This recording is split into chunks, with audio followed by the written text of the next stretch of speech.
Selamat datang di episode baru dari seri Cyclips, bagian dari dunia podcast Resistance is Fertile.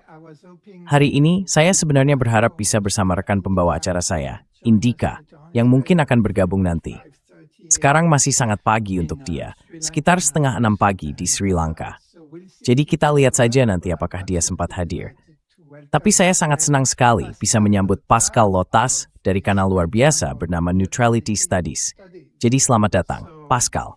Saya ingin menceritakan sedikit kepada para pendengar tentang bagaimana pertama kali saya mengenal Anda. Ingatan paling jelas saya tentang Anda adalah saat saya pergi ke, sebutannya, tempat daur ulang di dekat rumah. Itu mungkin sekitar 3 atau 4 tahun yang lalu. Saya tidak tahu kapan tepatnya Anda memulai kanal itu, mungkin sekitar waktu itu. Saat itu kanalnya masih sangat baru, dan Anda adalah suara baru juga.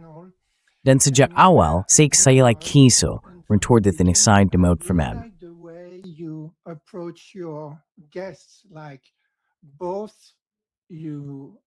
Kamu itu ya, cerdas, tapi juga sangat terbuka dengan ide-ide mereka, dan pertanyaanmu selalu penuh perhatian.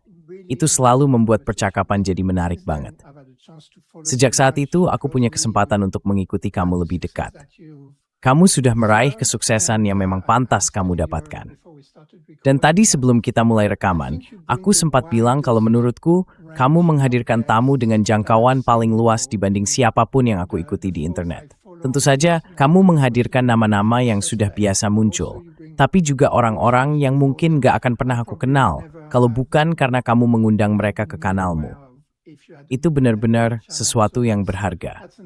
Dan tentu saja, kamu pernah mengundang aku untuk ngobrol tentang pandanganku soal psikologi di kanalmu. Yang waktu itu aku sangat senang dan menikmati banget percakapannya. Dan sekarang kamu setuju untuk datang dan ngobrol langsung bersama kami. Jadi, selamat datang, Pascal Lotas. Welcome, Pascal Lotas. Well, thank you very much, Benji, for the kind invitation. Terima kasih banyak, Benji, atas undangannya yang sangat baik. Dan, kamu tahu, saya ini orang yang cukup beruntung. Karena yang saya inginkan sebenarnya cuma ngobrol dengan orang-orang menarik, sebanyak mungkin. Ternyata, orang lain juga suka mendengarkan percakapan itu. Jujur saja, saya nggak menyangka bakal begitu waktu pertama kali mulai. Awalnya, channel itu cuma alasan supaya saya bisa kirim email ke orang dan bilang, "Hey, boleh nggak saya ngobrol sama kamu selama 1 jam? Oh ya, saya punya channel, Navagnem Chan. Saya benar get waktu sadar tak hal itu, tanpa sengaja, justru mengisi kekosongan. Coincidentally, actually fills a gap. Ya, dan sebenarnya, inilah hal yang paling saya suka dari pekerjaan saya. Kesempatan untuk ngobrol luar biasa dengan orang-orang yang jujur aja benar-benar memperluas cara pandang saya tentang banyak hal. Jadi saya senang kita punya pengalaman yang mirip dalam hal ini. Dan kamu, kalau saya nggak salah, adalah asisten profesor di salah satu universitas di Kyoto. Mungkin ada beberapa ya. Yang omong-omong, ya silakan lanjut.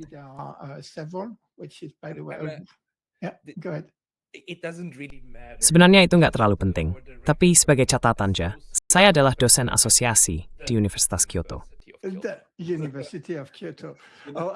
Universitas Kyoto. Saya sudah 2 kali ke Kyoto sebenarnya untuk memberi lokakarya bagi para psikoterapis. Dan saya sempat berpikir, jumlah universitas di Kyoto itu hampir sebanyak jumlah kuilnya. Kyoto itu kota yang indah sekali, dan kamu nggak bisa jalan-jalan di sana tanpa melewati kuil. Rasanya hampir setiap blok ada 1 kuil. Jadi itu tempat yang sangat menyenangkan untuk ditinggali. Kamu dari Swiss ya? Saya sendiri dari Lyon, Prancis, sekitar 150 km dari Jenewa. Dan kamu punya kanal yang namanya Neutrality Studies. Nah, buat kami orang Prancis, Swiss itu dikenal sebagai negeri coklat dan netralitas. Dan memang konsep netralitas itu menarik sekali.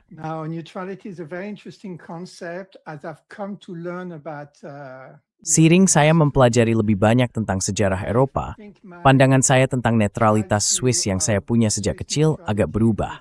Karena kalau kita lihat lebih dekat, terutama pada masa Perang Dunia Kedua, netralitas itu mungkin tidak senetral yang sering dibayangkan. Dan belakangan ini, dalam sekitar 40 tahun terakhir, agak sulit untuk tahu sebenarnya apa yang masih tersisa dari netralitas Swiss itu. Tapi sebenarnya, saya tidak ingin membahas soal netralitas Swiss secara umum. Saya ingin Anda ceritakan sedikit tentang konsep netralitas menurut Anda, dan seberapa relevan hal itu di dunia sekarang yang bisa dibilang sudah jauh dari kata netral.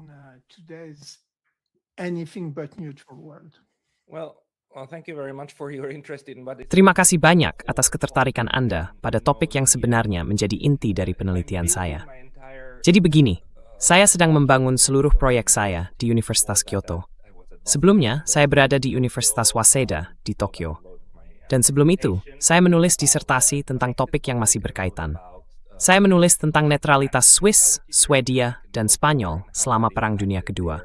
Dan bagaimana hal itu memengaruhi diplomasi mereka dengan Jepang. Nah, disitulah saya mulai menyadari bahwa ada satu aspek penting dari topik ini yang sering terlewat. Bukan hanya tentang apa yang dilakukan negara-negara netral permanen, tapi juga tentang tindakan menjauhkan diri dari konflik itu sendiri, tentang keputusan untuk tidak bergabung dalam aliansi. Apa dampaknya? Apa yang bisa dimungkinkan oleh sikap itu? Dan bagaimana hal itu memengaruhi keseluruhan sistem?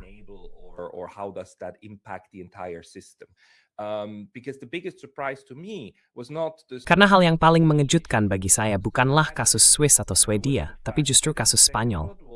Jadi begini, pada masa Perang Dunia Kedua, Spanyol punya hubungan yang cukup konstruktif dengan Jepang. Mereka menjalin hubungan diplomatik dengan Jepang sepanjang masa perang. Dan mereka bisa melakukan hal yang kurang lebih sama seperti yang dilakukan Swiss dan Swedia. Bahkan, ketiganya waktu itu membangun jaringan hubungan diplomatik untuk Jepang dan pihak-pihak yang berperang, untuk Jepang sendiri, untuk Amerika, Jerman, dan lainnya. Mereka juga mengatur kapal-kapal pertukaran. Karena sesekali, bahkan di puncak perang sekalipun, pihak-pihak yang berperang itu masih punya kepentingan bersama.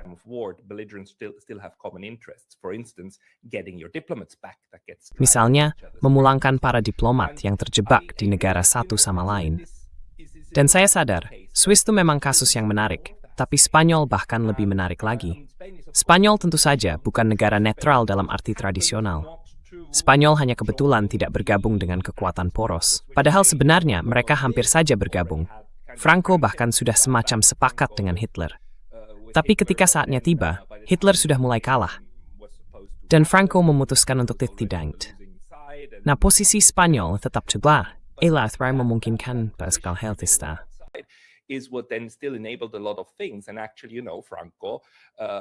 Sebenarnya, Franco itu sama seperti Portugal dan beberapa negara lain adalah rezim diktator fasis. Tapi mereka keluar dari Perang Dunia Kedua masih hidup. Mereka tidak disingkirkan. Para fasis di pihak poros yang berperang, seperti Hitler dan Mussolini, mereka mati. Tapi Franco dan Salazar tidak. Jadi anggapan bahwa sikap netral itu selalu berarti demokratis sebenarnya bukan sepenuhnya benar. Bukan mitos juga, tapi itu cuma sebagian dari gambaran yang lebih besar. Ada juga yang disebut netralitas diktator. Dan bahkan sampai sekarang, kita masih melihat hal seperti itu. Salah satu negara yang paling keras mempertahankan netralitas, tapi hampir tidak ada yang tahu, adalah Turkmenistan. Berkat Turkmenistan, tanggal 12 Desember sekarang menjadi hari netralitas yang diakui secara resmi oleh PBB.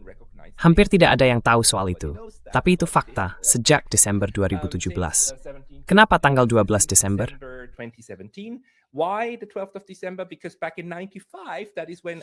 Karena pada tahun 1995, saat itulah sebuah resolusi PBB mengakui status netralitas Turkmenistan.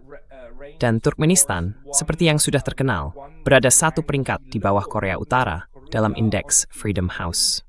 Turkmenistan adalah kediktatoran bergaya Korea Utara dalam segala ukuran.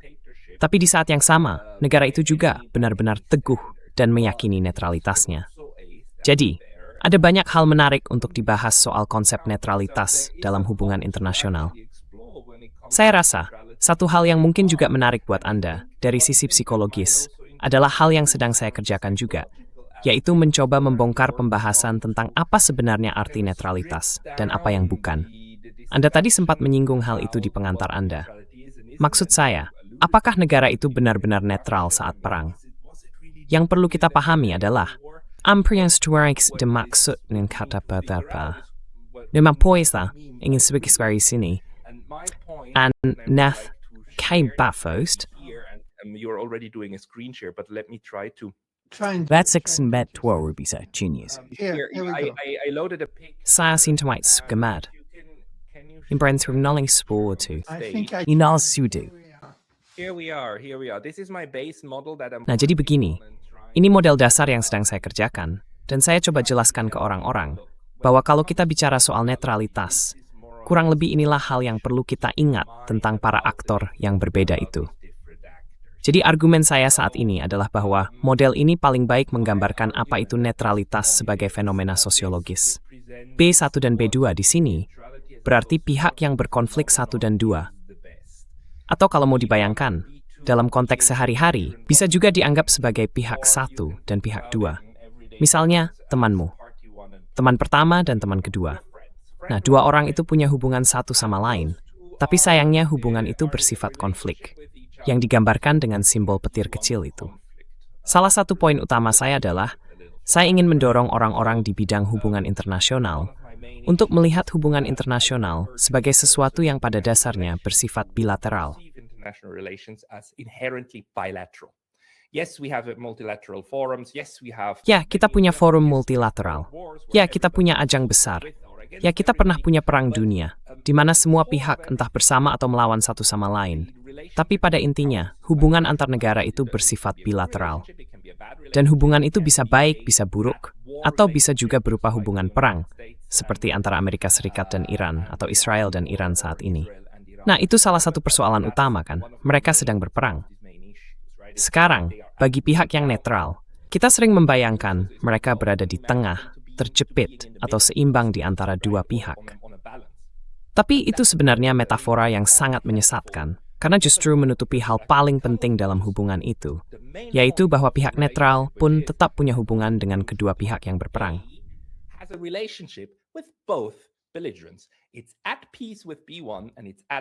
Dia damai dengan B1 dan juga damai dengan B2. Kalau kamu berteman dengan dua orang yang sedang bertengkar, berarti kamu berteman dengan keduanya. Nah, masalah utama muncul dari situ. Kamu ingin menjaga hubungan baik dengan yang satu, dan juga ingin menjaga hubungan baik dengan yang lain.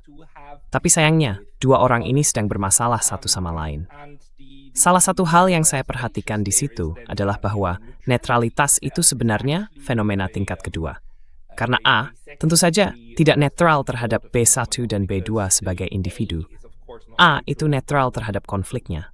Jadi netralitasnya diarahkan pada konflik itu sendiri.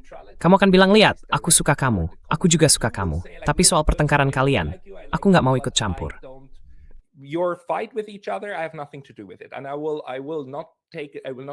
Saya tidak akan punya pendapat tentang hal itu. Atau saya akan mencoba menjaga jarak dari persoalan ini, sambil tetap berusaha menjaga hubungan baik dengan kalian berdua. Saya akan mencoba membantu kalian. Saya akan berusaha membantu. Tapi saya tidak akan melakukan apapun yang bisa memengaruhi pertikaian yang sedang terjadi di antara kalian.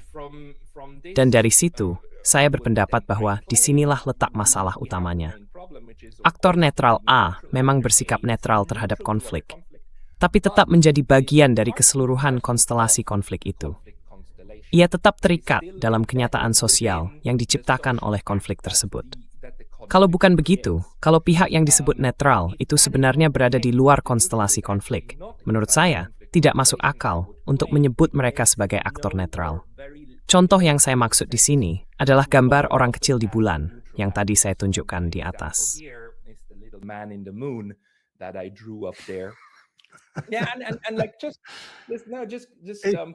Tidak ada konflik sama sekali. Now we step in the wheeler.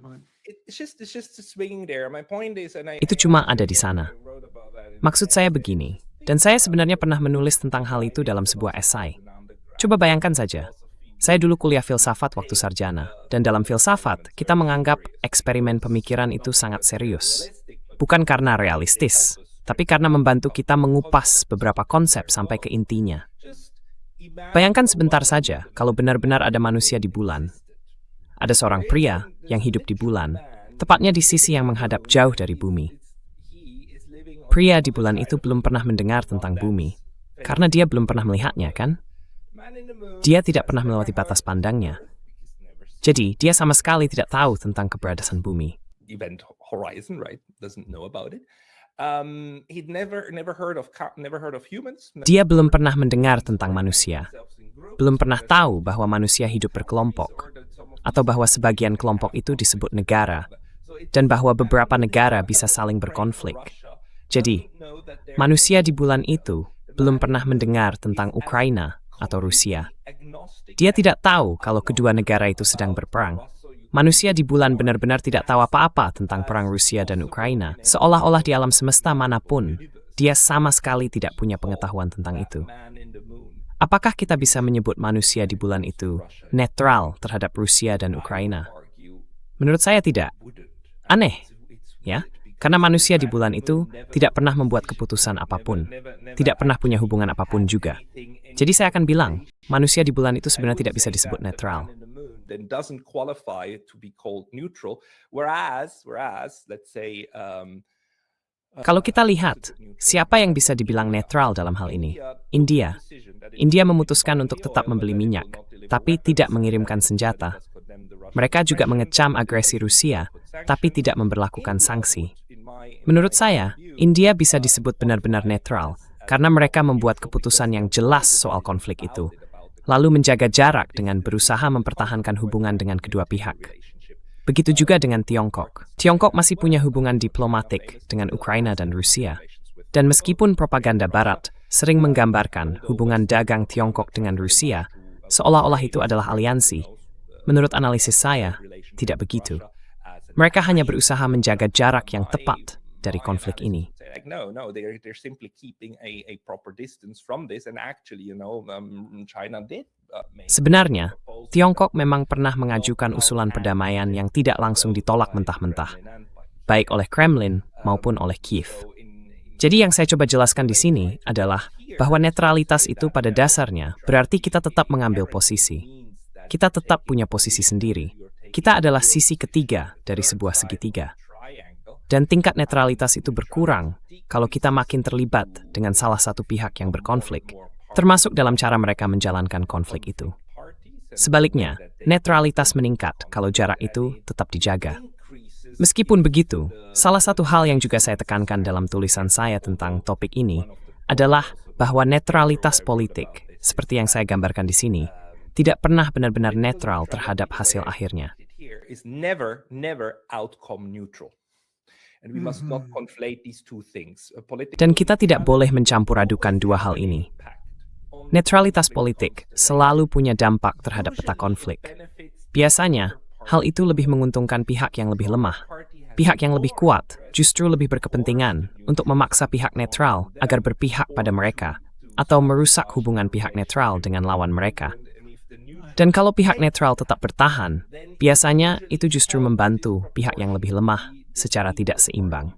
Edit semalam Amerika Serikat, Eropa begitu lemah. China dan India dari mereka kejahatan yang pada dagang, Rusia akan hancur. Dan masalahnya akan selesai. Ya, sebenar, tepat sekali. Memang. It would. And that's why you're angry at them. Dan itulah kenapa kamu marah pada mereka. Jadi, tidak mendukung pihak yang dianggap baik sama saja dengan mendukung pihak yang dianggap buruk. Ini juga hal yang sering terjadi karena cara berpikir hitam putih seperti itu. Tapi sebenarnya, itu muncul dari dinamika konflik. Dan memang, tidak sepenuhnya salah.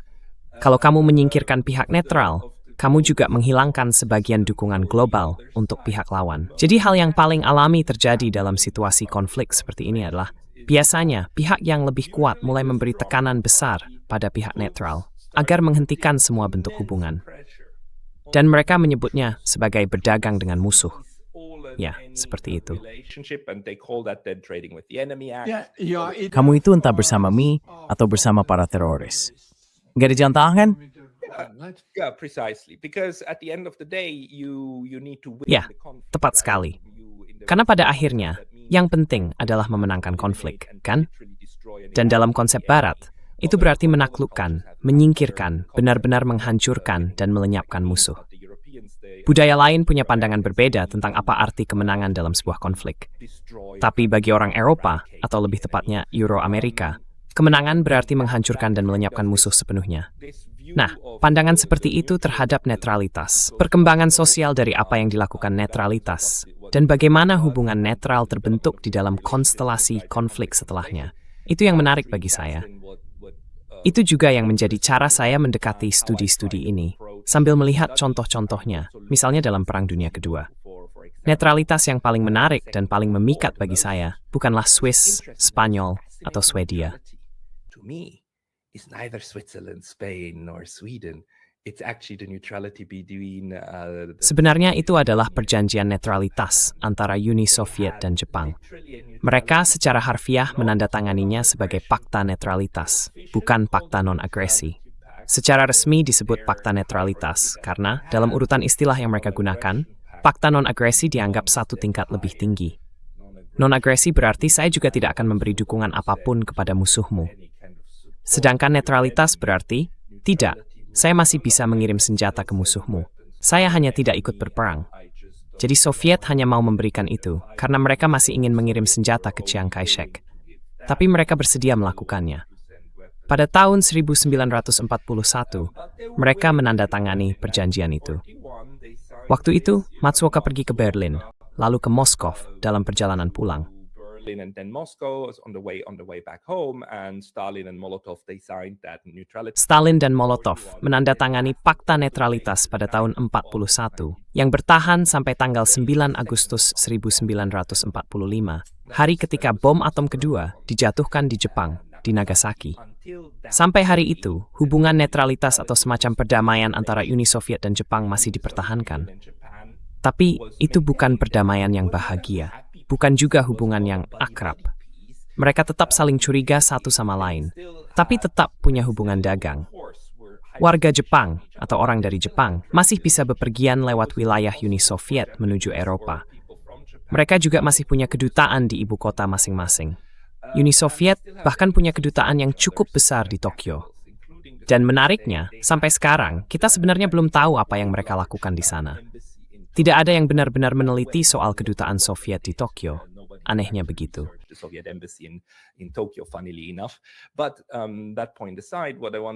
Tapi terlepas dari itu, yang ingin saya sampaikan di sini adalah hal ini menunjukkan bahwa bahkan dalam situasi netralitas yang bersifat agresif, bahkan negara-negara yang sedang berperang pun masih bisa menunjukkan sikap netral sebagai bagian dari kebijakan luar negeri mereka. Karena netralitas itu selalu bergantung pada hubungan yang sedang dibicarakan. Dan memang begitu yang terjadi. Jepang mempertahankan semacam, yang saya sebut di sini, netralitas terhadap perang Uni Soviet melawan Jerman dan Italia. Sementara, Uni Soviet juga mempertahankan bentuk netralitas tertentu, dalam arti tidak ikut bertempur, terhadap perang Jepang melawan Amerika, Inggris, Prancis, dan seterusnya. Jadi kalau kita lihat, semuanya menjadi sangat rumit dan penuh nuansa ketika kita mencoba memahami aspek multilateral dari hubungan-hubungan bilateral di masa Perang Dunia Kedua.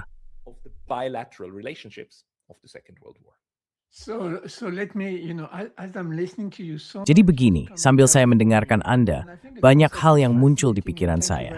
Menurut saya, konsep yang Anda jelaskan itu sangat menarik.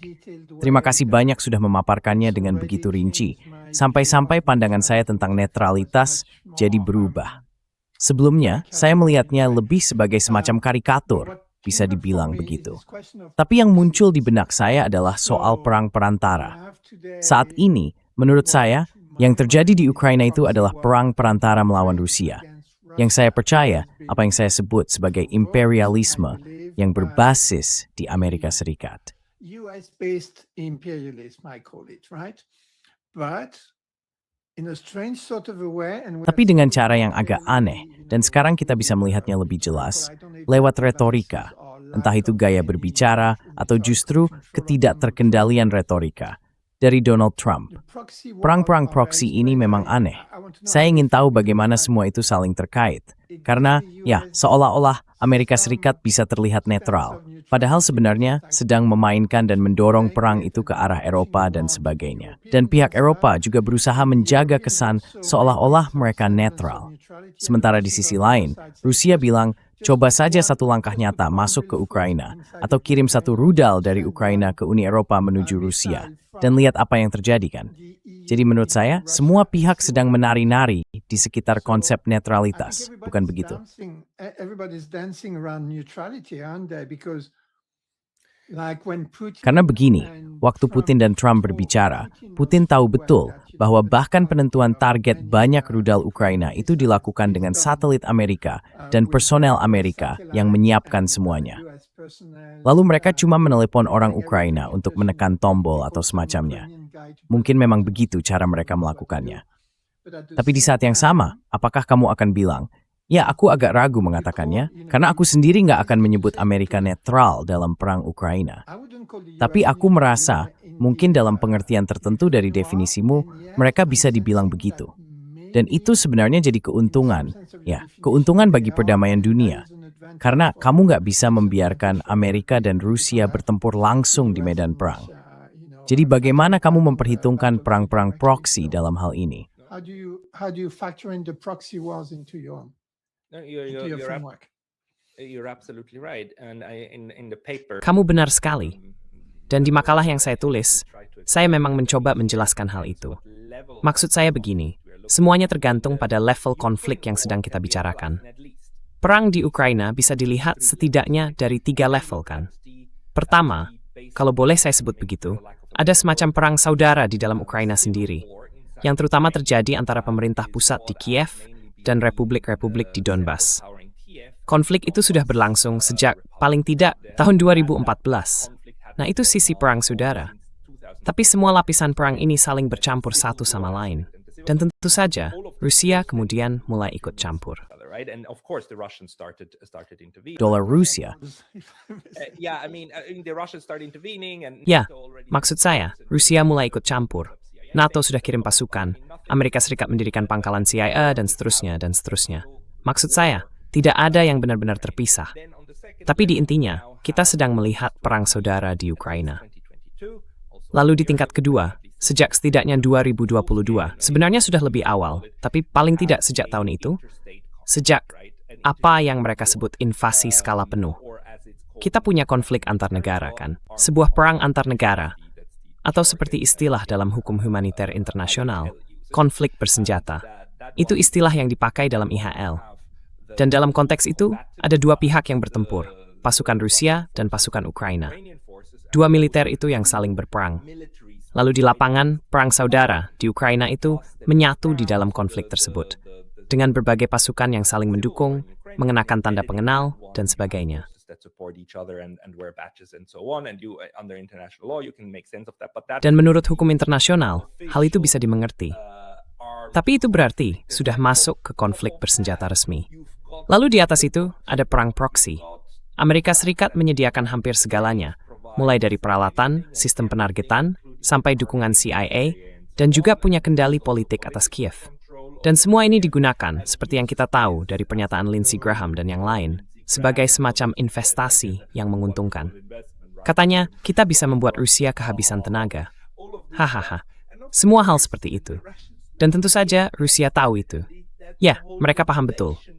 Dan itulah alasan utama konflik bersenjata ini, untuk menghentikan tingkat keterlibatan seperti itu dan mencegah NATO terus maju. Semua lapisan itu saling bertumpuk, tapi juga saling terhubung satu sama lain. each other, but they integrate with each other, and depending on what we talk about, we Dan have tergantung pada topik yang kita bicarakan, kita kemudian melihat gambaran di mana konsep netralitas itu sebenarnya berubah. Dan Amerika Serikat tentu saja memainkan peran dalam hal itu. Jadi, netralitas yang mereka klaim saat ini adalah netralitas terhadap situasi konflik bersenjata internasional klasik, di mana hanya ada tentara Rusia dan tentara Ukraina yang saling berhadapan. Oh tidak, pasukan kami tidak bertempur melawan mereka dengan tanda pengenal Amerika. Mereka tidak ada di medan perang. Jadi kami netral. Menariknya, Rusia dalam beberapa hal ikut menerima narasi itu, terutama ketika menyangkut proses negosiasi. Saya masih belum sepenuhnya mengerti kenapa mereka melakukannya, tapi faktanya, mereka memang melakukannya. Misalnya, ketika Vladimir Putin menerima begitu saja saat Donald Trump mengumumkan gencatan senjata. that Donald Trump announces a ceasefire. It's like, oh, we, the United States, brokered a 3-day ceasefire over, Victory Day and whatnot. Fine, but I mean, the matter of the fact is they do. Now, again, the US then plays on that level, on the mid level, the kind of neutral, while on the high level, it is the puppeteer, the puppet master of the entire conflict, and it's not neutral at all. But that's maybe in answer to this. We need to take apart the conflict and understand on which level we are applying this type of analysis. And then you have, for instance, India and China, which say that also in the proxy war, they do take a neutral stance, because on the one hand, they still buy oil and so on and have a productive relationship with Russia. On the other hand, they also still try to have a productive relationship. Di sisi lain, mereka juga tetap berusaha menjaga hubungan yang produktif dengan Amerika Serikat. Dan India mungkin contoh yang bahkan lebih menarik, karena India punya hubungan yang jauh lebih rumit di banyak tingkat. India juga menjadi bagian dari Quad dan strategi Indo-Pasifik Amerika Serikat, karena mereka ingin sedikit menyeimbangkan pengaruh Tiongkok, tapi mungkin tidak terlalu jauh juga. Nah, di situ terlihat bagaimana mereka mencoba menjalankan kebijakan luar negeri yang punya banyak arah. Alasan kenapa banyak orang tidak melihat itu sebagai bentuk netralitas, menurut saya adalah karena bagi mereka, netralitas berarti hanya diam, pasif, tidak melakukan apapun, tidak punya hubungan apapun, dan seolah berkata, tidak, saya tidak mau dengar, saya tidak mau terlibat. Ngomong-ngomong, besok saya akan pergi ke sisi lain bulan. Dan saya nggak akan, tepatnya begitu. Di sana nggak ada terminal Starlink. Jadi jangan coba-coba hubungi saya. Ya, tepat sekali. Jadi intinya begini, kalau kita analisis soal netralitas dalam sejarah, terutama yang diatur dalam hukum internasional, kita akan selalu menemukan hal yang sama. Negara atau pihak yang netral itu selalu sibuk menganalisis dan membelah posisi mereka terhadap kedua belah pihak. Karena biasanya kedua pihak itu akan bilang, "Hey, kenapa kamu bantu musuhku?" Dan si netral akan menjawab, "Enggak, aku nggak bantu siapa-siapa. Aku cuma terus mereka LDTK seperti sekali mulai berperang." Kenapa petikain itu harus menentukan seminggu pihak lain? Maksudnya, yun ijus with saying all word.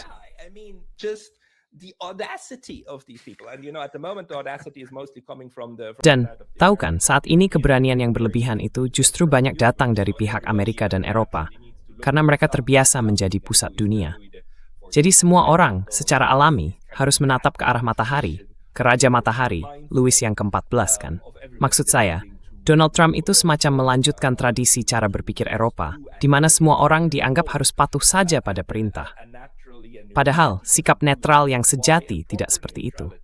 Karena itu, netralitas yang benar harus berjalan seiring dengan kedaulatan yang sejati. Kemampuan untuk berkata tidak, dan juga menjelaskan bahwa perjuanganmu adalah perjuanganmu, bukan perjuanganku. Dan aku akan berusaha bersikap baik padamu, tapi juga berusaha bersikap baik pada pihak yang lain.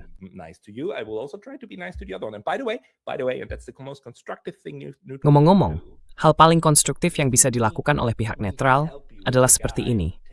Kalau kamu butuh, aku bantu bicara dengan orang itu. Bilang aja, aku nggak akan memutus hubungan. Tapi kalau ada hal yang ingin kamu sampaikan ke dia, aku masih punya hubungan baik. Jadi kasih tahu aja. Nah, itu yang dilakukan oleh pihak netral yang rasional. Itu sebabnya Oman sekarang memainkan peran yang cukup bagus dalam perang Iran. Dan itu juga alasan kenapa Pakistan berusaha mengisi celah itu. Bukan karena mereka netral permanen seperti Swiss, tapi karena mereka paham bagaimana di konflik ini mereka bisa mencoba membantu, sekaligus meningkatkan pengaruh politik luar negeri mereka, dan mungkin juga mendapatkan keuntungan dari situ.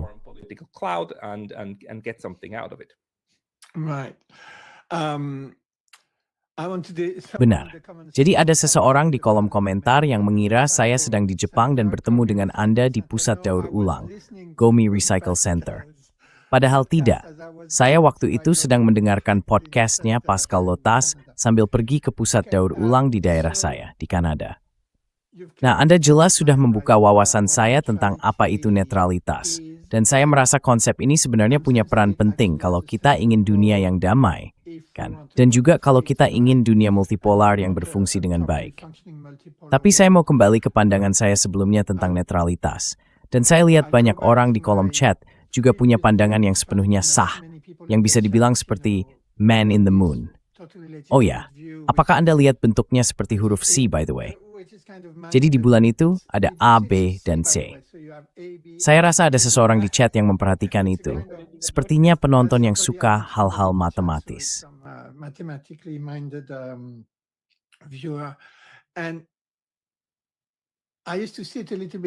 Dulu saya melihatnya agak seperti itu. Dan saya ingat, kesan pertama saya tentang kamu dalam percakapan waktu itu, mungkin 2 atau 3 tahun lalu, atau bahkan 3,5 tahun lalu, adalah sebagai pengamat yang sangat netral.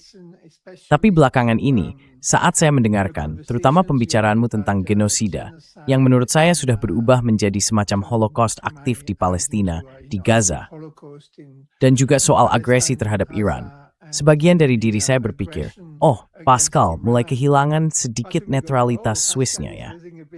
Sepertinya dia mulai agak panas kepala dengan semua kekacauan yang dilakukan apa yang kita sebut di podcast ini sebagai imperium kulit putih. Tapi mungkin sebenarnya saya sendiri yang belum benar-benar paham apa itu netralitas. Ya. I didn't really understand neutrality, did I? No, you did. Enggak. Kamu memang begitu. Apa yang kamu bilang ke saya itu sama seperti yang banyak orang lain bilang. Tapi di situ saya biasanya bilang ke mereka, kamu tahu kan, kamu mulai kehilangan netralitasmu. Sekarang, mereka akan pernah ngizinin ke semua masuk lagi ke Swiss. No. You know, I am the sneaky one. Enggak. Justru saya yang licik di sini, karena saya menamai podcast saya. Dan juga apa yang saya lakukan di Universitas Kyoto sebagai studi netralitas. Nah, dari situ orang pasti langsung berpikir saya harus bersikap netral, kan? Tapi begini, saya kasih contoh. Sebagai peneliti, ada yang namanya studi kanker. Pernah nggak kamu ketemu peneliti kanker yang dirinya sendiri adalah kanker? Atau pernah ketemu ahli biologi yang sebenarnya tumbuhan? Nah, saya bilang semeliti itu. Saya pelajari. Secara metaforis ya, saya bukan, ya, begitulah. Ibrahim mereka itu the first orang in CIA. Seperti itu. Terus minyun berfo. But no, the point is, Ya. Tapi intinya begini, saya mempelajari hal itu. Saya bukan bagian dari itu. Dan saya juga tidak pernah mengaku netral. Sebenarnya, saya menyebut diri saya seorang netralis. Saya mencoba menawarkan netralitas sebagai konsep untuk mengelola konflik. Bukan untuk menghindari, bukan juga untuk menyelesaikan, tapi sebagai cara untuk mengelola konflik. Jadi saya melihat diri saya sebagai seorang netralis. Dan perbedaan itu penting, karena bukan berarti kita harus sepenuhnya tidak berpihak terhadap situasi dunia. Menurut saya, justru sebaliknya, kita harus memahami dunia dan punya posisi di dalamnya, seperti yang saya lakukan sekarang, supaya bisa memberi pengaruh pada keseluruhan sistem. Impact the entire system. So again, I named my Jadi sekali lagi, saya menamai upaya saya studi netralitas, dengan sadar bahwa orang akan menganggap saya netral, meskipun saya sendiri tidak pernah mengklaim hal itu. Tapi ya, setiap hal pasti ada sisi positif dan negatifnya. Dan saya siap menerima kenyataan bahwa orang akan punya kesan positif secara naluriah, seolah-olah saya punya sudut pandang netral. Padahal sebenarnya bukan itu yang saya sampaikan. Tapi saya juga selalu bilang, saya tidak pernah mengklaim diri saya netral. Saya hanya mengklaim bahwa saya mempelajari hal tersebut. Saya tidak pernah mengklaim netralitas. Jadi kalau ada interpretasi lain di luar sana, saya bilang, oke, teman-teman, itu bukan tanggung jawab saya. Tapi saya sadar ya, saya memang harus menjelaskan poin itu dengan jelas. Yeah, that's a great point. So, as you've been talking, Ya, itu poin yang sangat bagus. Jadi waktu kamu bicara tadi, pikiran saya langsung tertuju pada peran Tiongkok, terutama dalam konflik di Asia Barat. Saya ingat di awal ketika genosida struktural di Gaza mulai berubah menjadi semacam Holocaust yang aktif, saya rasa ada perwakilan Tiongkok di PBB atau di suatu lembaga internasional yang dengan tegas menegaskan kembali hak sah perlawanan bersenjata bagi rakyat yang hidup di bawah pendudukan. Dan karena itu, dukungan Tiongkok terhadap hak sah rakyat Palestina untuk melakukan perlawanan bersenjata di bawah hukum internasional Tapi di saat yang sama, mereka tetap bersikap netral. Mereka tetap berdagang dengan entitas Zionis. Bahkan, mereka punya beberapa kontrak konstruksi di, maaf saya harus menyebutnya, tapi di permukiman di tepi barat yang diduduki. Dan tentu saja, mereka masih menjalin hubungan diplomatik dengan semua pihak. Diplomatic relations with everybody, and in part it angers me because Sebagian dari diri saya merasa marah karena saya ingin semua orang, siapapun itu, mengambil senjata, garpu, atau bahkan garpu rumput, apa saja, dan menyingkirkan entitas Zionis itu. Tapi di saat yang sama, ketika saya memikirkan konflik seperti yang kamu tunjukkan, dan juga ketika saya memikirkannya sebagai seorang psikolog klinis, ada hal yang kami sebut menyediakan ruang, ya. Maksudnya, kami berusaha menyediakan ruang bagi cara hidup yang berbeda, cara berhubungan yang berbeda. Itu bukan berarti kami netral. Misalnya kalau saya membantu seseorang yang ada dalam hubungan yang penuh kekerasan, saya tidak akan turun tangan dan berkelahi untuknya, karena itu bukan peran saya.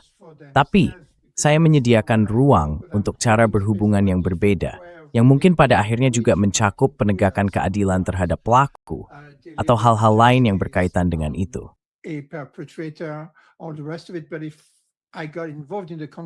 Tapi kalau saya terlibat duluan dalam konflik itu, secara teori, itu nggak akan berhasil. Malah kemungkinan besar korban dan pelaku bisa bersekutu melawan saya. Selain itu, hal itu juga menarik saya masuk ke dalam dinamika konfliknya sendiri. Padahal, seperti yang juga dikatakan Sun Tzu, perang itu bukan soal konfliknya, tapi soal apa yang terjadi setelah konflik itu selesai. Dan cara Tiongkok menjalankan strateginya, ya, saya bisa dibilang cukup mengagumi pendekatan mereka. Tapi di sisi lain, saya juga sadar secara emosional, kadang orang bisa merasa saya terlalu netral. Namun di tingkat yang lebih tinggi, saya melihat ada kebijaksanaan dalam berpikir bahwa, oke, mungkin saja ada dunia di mana semua orang bisa berinteraksi satu sama lain dengan saling menguntungkan, tanpa harus memaksakan apapun pada siapapun. Tapi tetap saja, kita butuh aturan.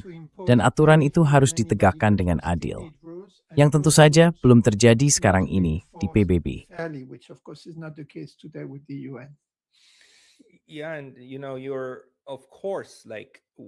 Ya, dan kamu tahu tentu saja di dalam diri kamu, dan juga di dalam diri saya, kita berharap lebih banyak negara dan lebih banyak tempat berpihak pada Palestina, kan? Dan benar-benar mulai membantu membebaskan orang-orang yang sekarang sudah menjadi korban genosida. Bukan cuma sejak 7 Oktober, tapi sejak tahun 48 bahkan sebelumnya, kan? Tingkat kekerasan terhadap rakyat Palestina dan terhadap sebagian besar populasi Arab itu benar-benar gila. Di seluruh wilayah yang dulu merupakan bagian dari atau dekat dengan Kekaisaran Ottoman, tingkat kekerasan yang harus dan masih harus mereka alami itu luar biasa. Dan dalam hal itu, kamu dan saya sangat berempati dengan posisi mereka. Dan dari situlah, kita sampai pada kesimpulan yang sama. Kita ingin pihak itu yang menang.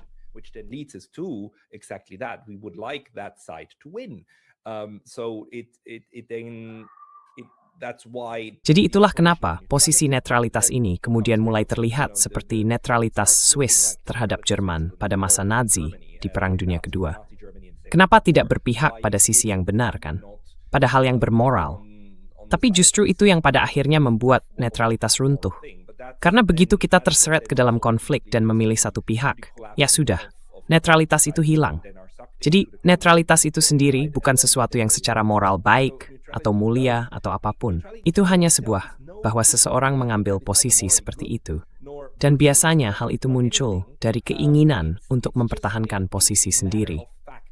Jadi bagi Tiongkok misalnya, di satu sisi, mereka mengingat perjuangan mereka sendiri melawan penjajahan barat yang berkulit putih, dan mereka menegaskan kembali hak untuk berjuang melawannya.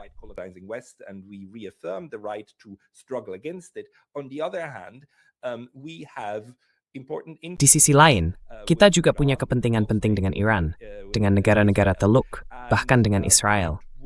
Jadi rasanya tidak masuk akal kalau kita membakar semua jembatan itu, jembatan yang sudah dibangun selama puluhan tahun, bahkan berabad-abad, hanya untuk terlibat langsung dalam konflik ini. Karena kalau kita memang mau turun tangan secara langsung, kita akan kirim angkatan laut, kita akan kirim pasukan, dan kita akan menyatakan perang kan? Tapi sekali lagi, itu bukan kepentingan Tiongkok. Jadi, maksud saya di sini bukan bahwa kita harus menganggap netralitas itu selalu hal yang baik. Netralitas bisa membawa kebaikan kalau dilakukan di waktu dan tempat yang tepat, dengan cara yang tepat. Tapi netralitas juga bisa menghambat terjadinya kebaikan.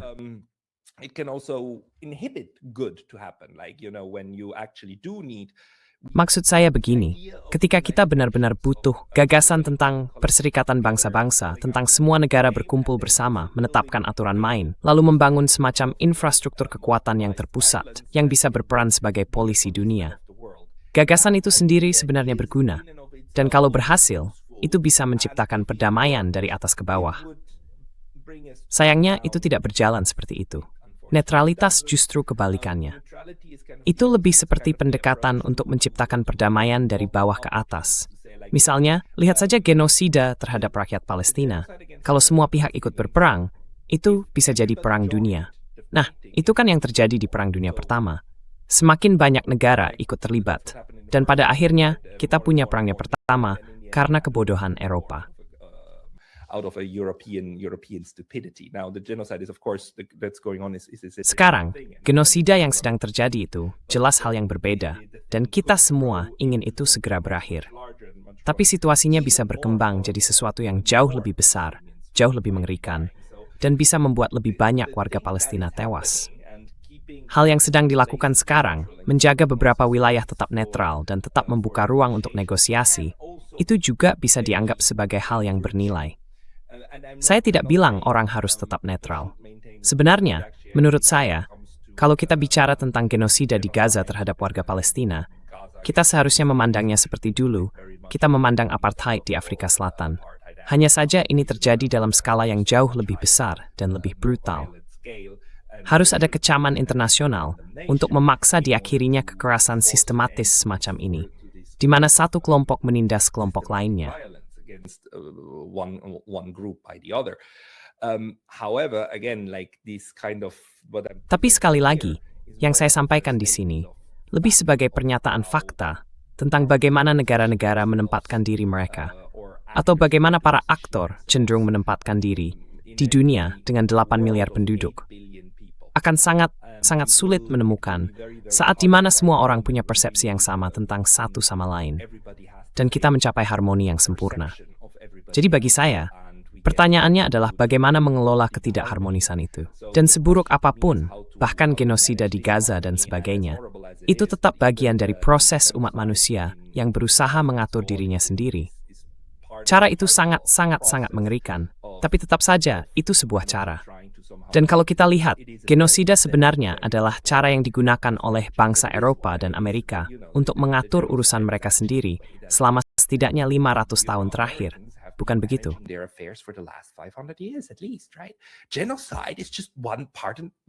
Genosida itu cuma satu bagian, satu alat dari seperangkat alat yang digunakan oleh Barat yang bersifat genosidal. Mereka sudah melakukannya di Amerika Utara, di Amerika Selatan, di Australia, dan sekarang mereka berusaha melakukannya lagi lewat berbagai cara yang sangat licik. Saya tidak bilang bahwa sikap netral itu adalah obat yang tepat untuk menghadapi hal ini. Tapi faktanya, Tiongkok menunjukkan semacam netralitas de facto terhadapnya. Dan kita sebaiknya mempertimbangkan hal itu dalam cara kita memahami bagaimana semuanya bekerja, supaya kita bisa sampai pada titik di mana kita tahu apa yang secara politik mungkin dan apa yang tidak mungkin, lalu bisa memengaruhi situasi dengan cara terbaik yang tersedia.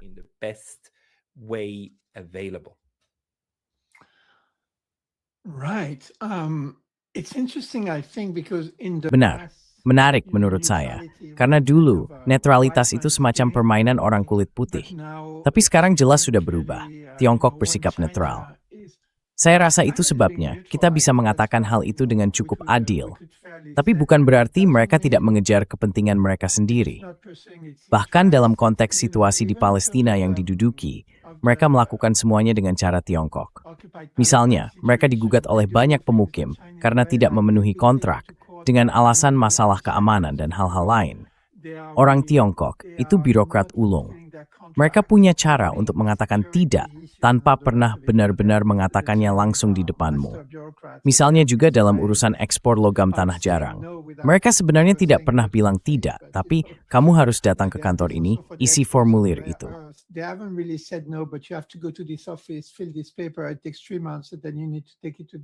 Butuh waktu 3 bulan, lalu kamu harus bawa lagi ke kantor yang lain. Butuh 3 bulan lagi, lalu ke kantor berikutnya dan kantor berikutnya lagi. Dan kamu tahu, lama-lama persediaanmu mulai menipis. Tapi tetap saja disebut netral. Karena, dan menurut saya kita bisa melihatnya, seperti hari ini, Iran menerima rencana 4 poin dari Tiongkok. Saya nggak tahu apakah kamu punya detailnya di suatu tempat, tapi saya ingin kamu bawa itu ke pembicaraan kita, ke konteks saat ini. Dan kalau bisa, sedikit saja, berikan analisis tentang rencana 4 poin itu dalam hal netralitas. Karena, jujur saja, waktu saya lihat rencana 4 poin itu, darah saya mendidih. Saya nggak berpikir dulu ada Perang Dunia Pertama, Perang Dunia Kedua, atau bahkan ancaman Perang Dunia Ketiga.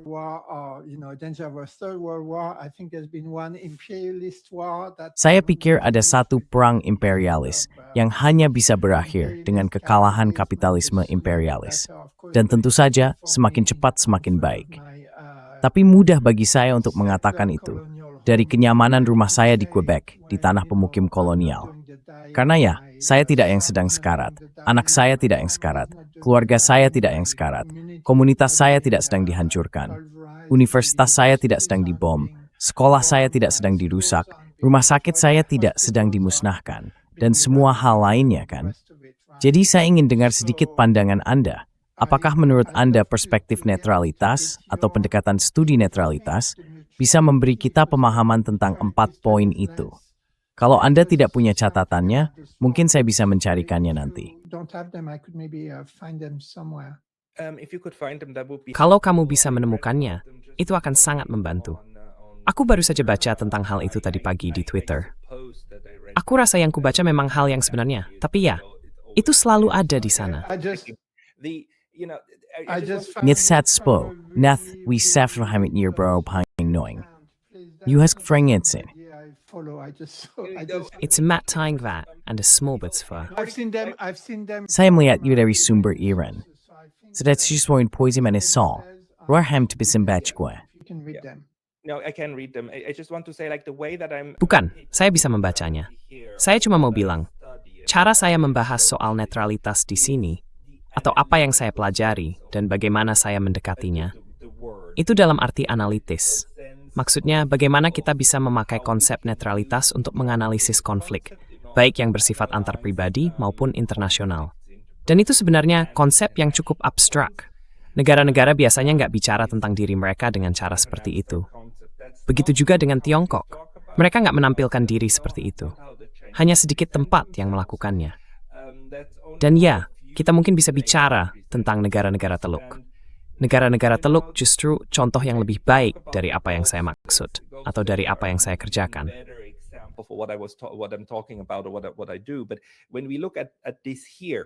Tapi kalau kita lihat di sini, menurut saya ini seperti satu paragraf utuh yang mereka ajukan sebagai satu paket.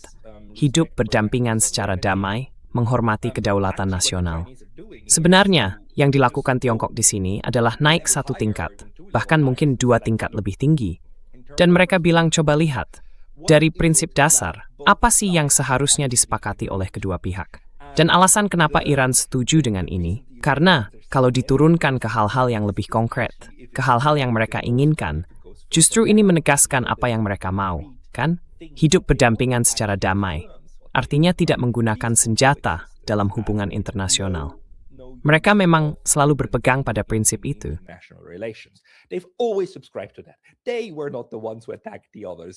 Mereka bukan pihak yang menyerang orang lain.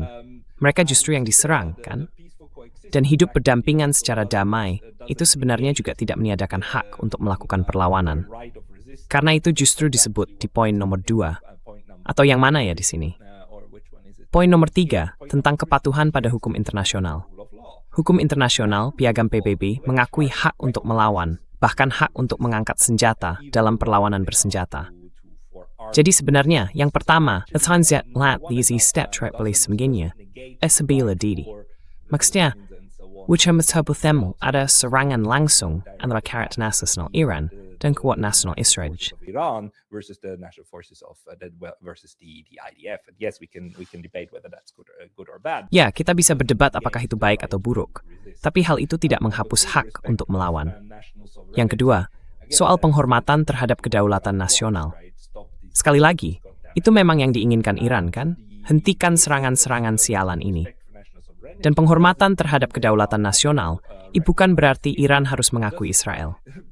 Tidak, karena hal itu tetap menjadi keputusan masing-masing negara. Tidak ada aturan dalam hukum internasional yang mengatakan bahwa Israel harus diakui. Tidak ada. Cara kerjanya adalah, dalam hukum internasional, kalau pengakuan diberikan, maka keberadaan menjadi fakta, seperti yang dijelaskan dalam perjanjian Montevideo tahun 30-an. Of the 1930s. No, sorry. I forgot the precise year of the. Tidak, maaf. Saya lupa tahun pastinya. Apakah itu tahun 50-an atau 60-an? Itu menjelaskan. Kamu tahu, di bawah apa bagaimana negara-negara ada, bagaimana bangsa-bangsa diakui dalam hukum internasional. Dan pengakuan dari pihak lain adalah syarat dasarnya. Jadi sebenarnya itu tidak mewajibkan apapun. Kepatuhan terhadap aturan hukum internasional. Sebentar saja, maaf. Maaf, tadi sampai di mana? Kepatuhan terhadap aturan hukum internasional. Itulah yang tentu saja diinginkan Iran. Dan kalau Amerika setuju dengan hal ini, kita punya sesuatu yang disebut Traktat Non-Proliferasi. Perjanjian paling penting yang masih mengatur penggunaan bahan nuklir, penelitian nuklir, dan sebagainya. Dan itu yang mereka inginkan. Intinya, mereka tidak menginginkan senjata. And they want that. That's the point. They don't want a weapon. The Iranians always said we want the right. Orang Iran selalu bilang, mereka ingin punya hak untuk memperkaya uranium. Di bawah perjanjian NPT, mereka memang punya hak itu, selama mereka mematuhi bagian lainnya, yaitu tidak mengembangkan bom. Tapi mereka juga bilang, kami tidak ingin membuat bom. Itu juga yang dikatakan oleh, siapa namanya, Mustafa Khamenei. Mustafa Khamenei dan ayahnya, Ali Khamenei. Ali Khamenei bahkan mengeluarkan fatwa yang melarang pengembangan bom. Tapi fatwa itu bukan larangan untuk riset nuklir. Itu juga bukan larangan untuk memperkaya uranium. Karena uranium yang diperkaya dibutuhkan untuk misalnya pembangkit listrik tenaga nuklir. Juga dibutuhkan untuk terapi radiasi, untuk keperluan medis, dan sebagainya. Dan yang kita lihat selama ini, mereka bilang, baiklah, kami tidak akan membuat bom. Sebagai gantinya, kami ingin punya akses ke bahan-bahan yang kami butuhkan untuk program nuklir damai kami.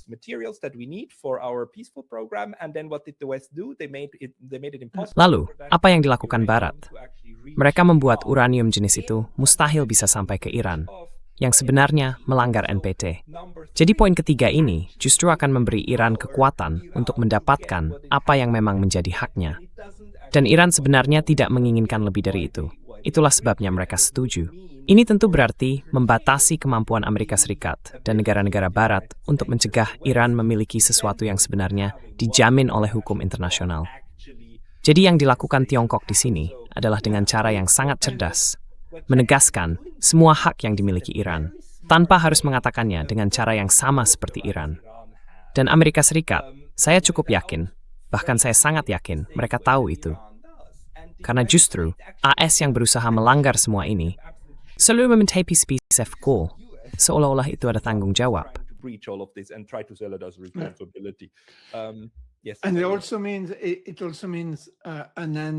Dan itu juga berarti diakhirinya semua serangkaian sanksi ilegal itu dalam banyak hal. Dan poin keempat sebenarnya bilang, oke, ayo kita duduk bersama dan bicarakan hal-hal yang benar-benar penting, kan? Menyeimbangkan dan mengoordinasikan pembangunan dan keamanan yang tentu saja bagi pihak Iran berarti ganti rugi, berarti nasionalisasi efektif Selat Hormuz mungkin bekerja sama dengan Oman. Dan itu juga berarti ganti rugi. Dan berarti diakhiri sanksi-sanksi sini.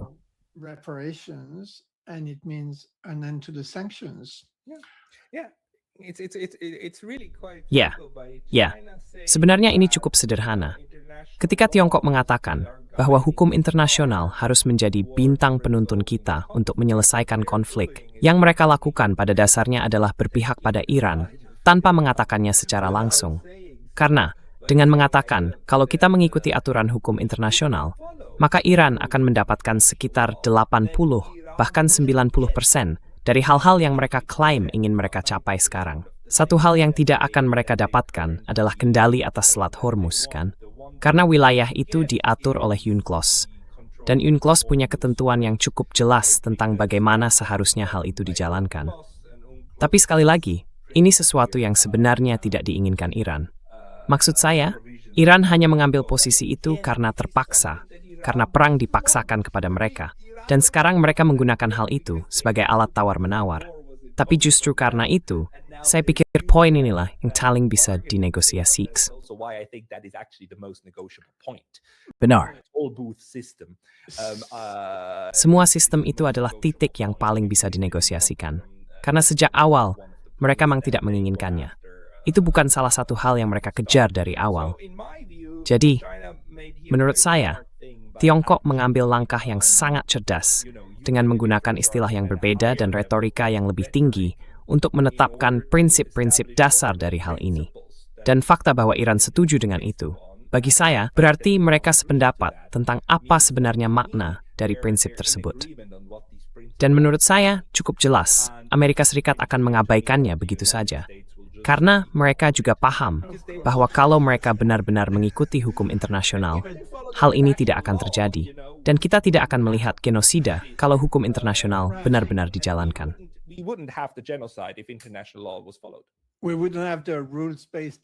Kita nggak akan punya tatanan berbasis aturan kalau hukum internasional benar-benar dijalankan. Jadi saya tahu obrolan di kanal Anda biasanya berdurasi sekitar 1 jam. Di kanal kami cenderung lebih banyak berpanjang-panjang, jadi bisa sampai 90 menit.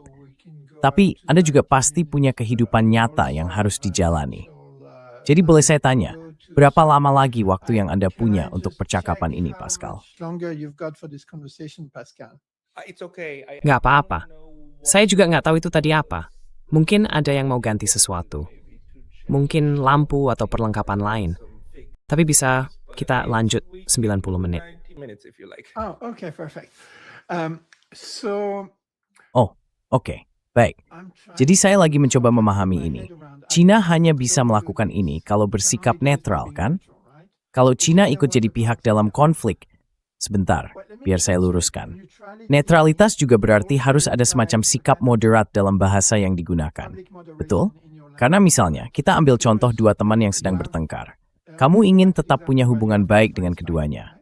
Tapi itu bukan berarti kamu menganggap mereka sama-sama bersalah, atau bahwa salah satunya bukan penyebab kekacauan yang lebih besar, atau bahwa salah satunya lebih lemah dan mungkin butuh sedikit dukungan. Bukan itu maksudnya. Tapi tetap saja, kalau kamu ingin benar-benar netral, dan netralitasmu, seperti yang kamu bilang, pihak yang netral sebenarnya tetap bagian dari konflik itu, maka netralitasmu harus diarahkan pada kepentinganmu sendiri dalam konflik itu. Dan kalau kamu ingin tetap berteman dengan keduanya, berarti kamu berharap ada semacam penyelesaian yang bisa menjaga hubungan itu tetap berjalan sedikit lebih lama.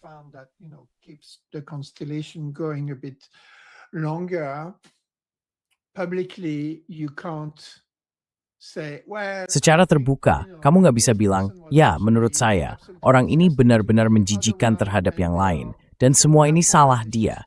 Jadi sebaiknya dia berhenti sekarang. Jadi kamu harus bilang, saya paham maksudmu. Memang benar kamu punya hak untuk membela diri. Dan karena kamu dalam posisi lemah, kamu juga berhak mendapat dukungan. Saya juga mengerti kamu marah dan ingin masalah ini cepat selesai. Tapi kamu tetap harus ya, berjalan di garis yang sangat tipis, kan?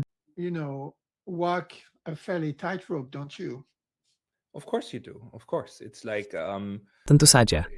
Tentu.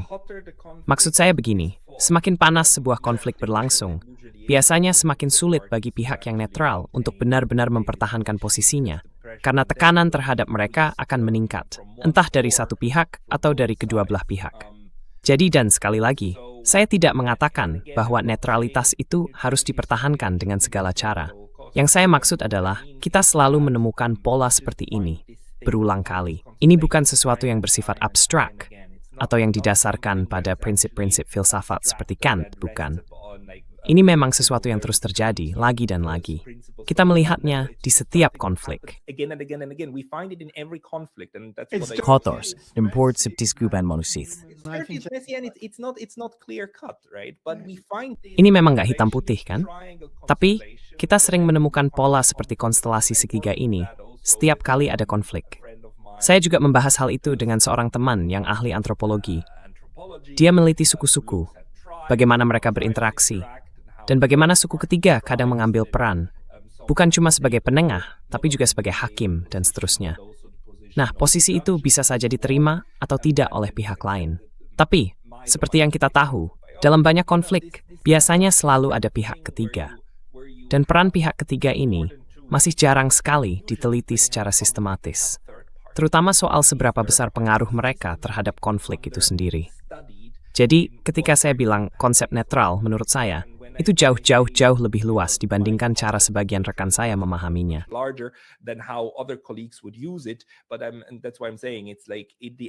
Tapi itu sebabnya saya bilang, secara analitis, partai-partai atau pihak ketiga yang mencoba menjaga hubungan dengan kedua belah pihak itu seringkali akhirnya memutuskan untuk meninggalkan posisi netral itu. Mereka memilih untuk ikut bertarung, dan jadinya semua bersatu di satu sisi. Pertanyaannya tadi soal Tiongkok dan sebagainya. Ya, kalau memang ingin tetap menjaga hubungan, yang perlu dilakukan adalah, di satu sisi, menunjukkan empati kepada kedua pihak. Biasanya, yang juga dilakukan adalah memperlihatkan empati terhadap pihak lain jauh lebih sedikit. Apa itu benar atau tidak? Kita nggak tahu. Tapi memang begitu cara permainannya. But that's the game that you're playing, and you will still try to actually sell. Dan kamu tetap harus mencoba menjual nilai kamu dari posisi yang netral. Maksud saya, itu yang dilakukan orang Swiss selama Perang Dunia. Mereka bilang ke kedua pihak, lihat, kami lebih berharga buat kalian kalau kami tidak ikut bersaing daripada kalau kami ikut di dalamnya. Karena bayangkan saja, pada satu titik Jerman bilang, tidak ada lagi perdagangan dengan Inggris-Swiss. Karena ya, kalian kan negara tanpa laut, jadi harus hentikan semua perdagangan. Lalu orang Swiss bilang, lihat, kami memproduksi barang buat kalian kan? Kami juga memproduksi barang buat Inggris. Kalau kami terus melakukan itu, Inggris juga dapat manfaat dari kami. Jadi kami bisa jelaskan ke mereka, kenapa kami masih memproduksi barang buat kalian. Kalau kita proyek sistem brain aminula, kita juga nyimpen sebagai sekian uang orang ATM bank kita. Kalau kami jadi satelit kalian, kalau kami cuma jadi fasilitas produksi buat kalian, hanya buat kalian, dan kapasitas produksi kami cuma dipakai untuk mendukung upaya perang kalian, tahu nggak apa yang bakal dilakukan orang Inggris? Mereka bakal mengebomnya. Mereka bakal mengebom pabrik-pabrik di Swiss yang memasok kalian. Dan tahu nggak apa yang bakal kalian punya setelah itu? Nggak ada apa-apa. Jadi kalian lebih pilih yang mana? Sedikit hasil produksi dari kami dan juga dari Inggris. Atau sama sekali nggak dapat apa-apa? Mana yang lebih berharga buat kalian? Jerman yang terhormat. Dan tahu nggak apa yang mereka bilang? Oke, baiklah. And you know what they said? Okay, fine, we're going to make a treaty, Nazi Germany with Switzerland. Kita akan membuat perjanjian, misalnya antara Jerman Nazi dan Swiss yang memungkinkan barang dikirim lewat Sungai Rhine ke Inggris, padahal kita sedang berperang dengan mereka. Tapi kita punya kesepakatan ya. Oke, baiklah. Swiss boleh berdagang dengan Inggris. Oke, bagus. Hal-hal seperti itu. Ini bukan soal moral. Ya, bukan. Ini cuma fakta tentang bagaimana para pihak itu mencoba menempatkan diri mereka dan apa yang diinginkan oleh negara-negara netral. Dan biasanya, negara Israel toetreg was exwol Pak II, whether Mefrit sebals pebaik thor the making. Ya, ieg. As for them, because, I just want to say, Saya cuma mau bilang, tahu kan, orang Inggris waktu itu bukan mengebom pabrik-pabrik industri Jerman. Mereka mengebom kota-kota untuk menebar teror. Mereka bahkan mengebom Dresden, padahal di sana sama sekali nggak ada satupun pabrik yang mendukung mesin perang. Ada satu informasi kecil saja. Ada satu kota di Swiss yang terbakar akibat pengeboman selama Perang Dunia Kedua. Oh ya, Schaffhausen. Dan itu bukan dilakukan oleh Nazi. Yang membakar Schaffhausen adalah pihak Amerika, secara resmi karena mereka mengira kota itu adalah kota Jerman. Dan memang, kota itu berada di perbatasan. Jadi anggap saja itu benar. Tapi intinya adalah, dalam perang itu, kedua pihak sama-sama berbahaya. Biasanya dalam perang besar, kedua pihak bisa berbahaya bagi pihak netral.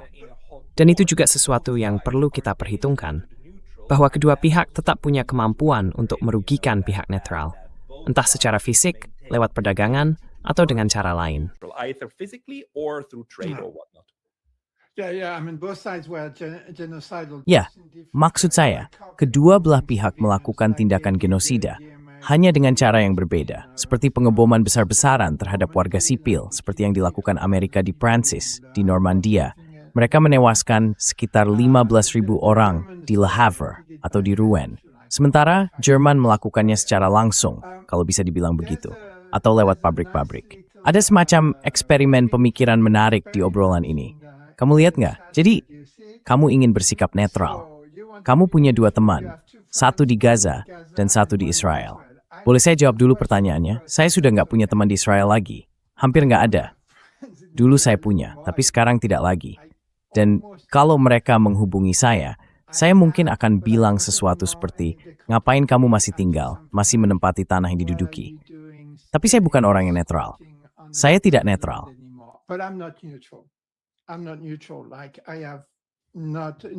Saya sama sekali nggak punya niat untuk bersikap netral dalam konflik ini.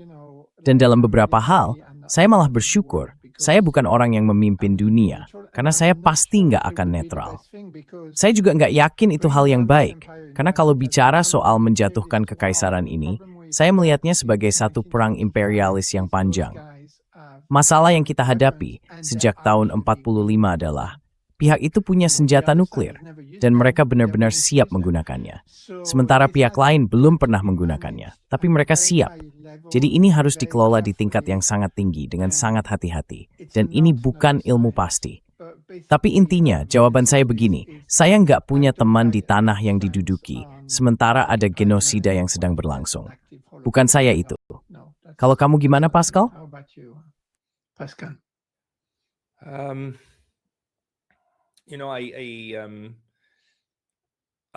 Dulu, sekitar 3 tahun yang lalu, saya memandang konflik Palestina dan Israel dengan cara yang cukup naif. Seolah cuma dua kelompok yang berseteru lama. Tapi ternyata bukan itu. Seperti yang barusan kamu jelaskan, ini adalah proyek yang sudah berlangsung ratusan tahun untuk menggantikan satu bangsa dengan bangsa lain, dengan dominasi kolonial dan dominasi barat, dan seterusnya. Satu hal yang bisa saya katakan sekarang, setelah semua yang saya pelajari dan dari banyak percakapan yang saya jalani, saya berpendapat bahwa sebenarnya orang-orang Yahudi di Arab, orang-orang Yahudi di Palestina, dan komunitas Yahudi di seluruh dunia juga termasuk di antara korban dari Zionisme.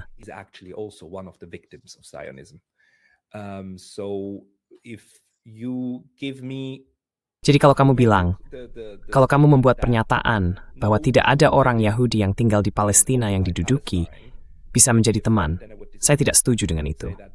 Saya akan bilang, ada orang di sana yang benar-benar punya niat baik, yang juga bersuara tentang hal itu, yang juga ingin mengubah keadaan itu. Mereka ingin, dalam arti ini, menghapus entitas Zionis dan menggantinya dengan sesuatu yang bisa benar-benar menyatukan. Bukan aspek pemukim kolonial dari Israel, tapi menyatukan orang-orang Yahudi yang sudah tinggal di sana sebelum Israel berdiri. Orang-orang Yahudi yang memang bagian dari tanah bersejarah Palestina.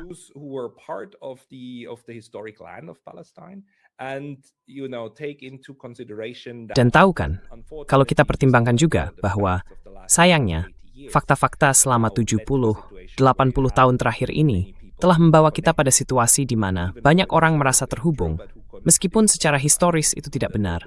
Tapi mereka merasa punya hubungan antara tanah ini dan rumah mereka. Harapan saya adalah, pada akhirnya, akan muncul sebuah solusi politik yang dalam arti praktis bisa membawa kebahagiaan terbesar bagi sebanyak mungkin orang. Dan itu juga termasuk orang Yahudi di Israel. Jadi itu harapan saya.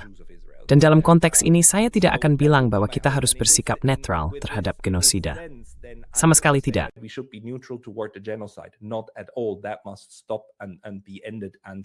Itu harus dihentikan dan diakhiri. Harus ada pembalasan, pemulihan, keadilan, dan penyembuhan. Penyembuhan yang sangat-sangat penting, yang perlu terus didorong. Tapi saat ini, kita masih sangat jauh dari itu. Dalam konteks ini, dengan teman di Israel, saya akan berusaha menjaga hubungan sebaik mungkin. Dan dengan teman di Palestina, saya akan melakukan hal yang sama, bahkan mencoba mencari cara untuk bisa bekerja sama dengan mereka. Tapi tentu saja, itu mengandaikan bahwa teman di Israel punya cara pandang yang serupa. Dan kita tahu di Israel memang ada orang-orang seperti itu. Maksud saya, kita punya penerbit dari Haaretz, ada Gideon Levy di sana. We have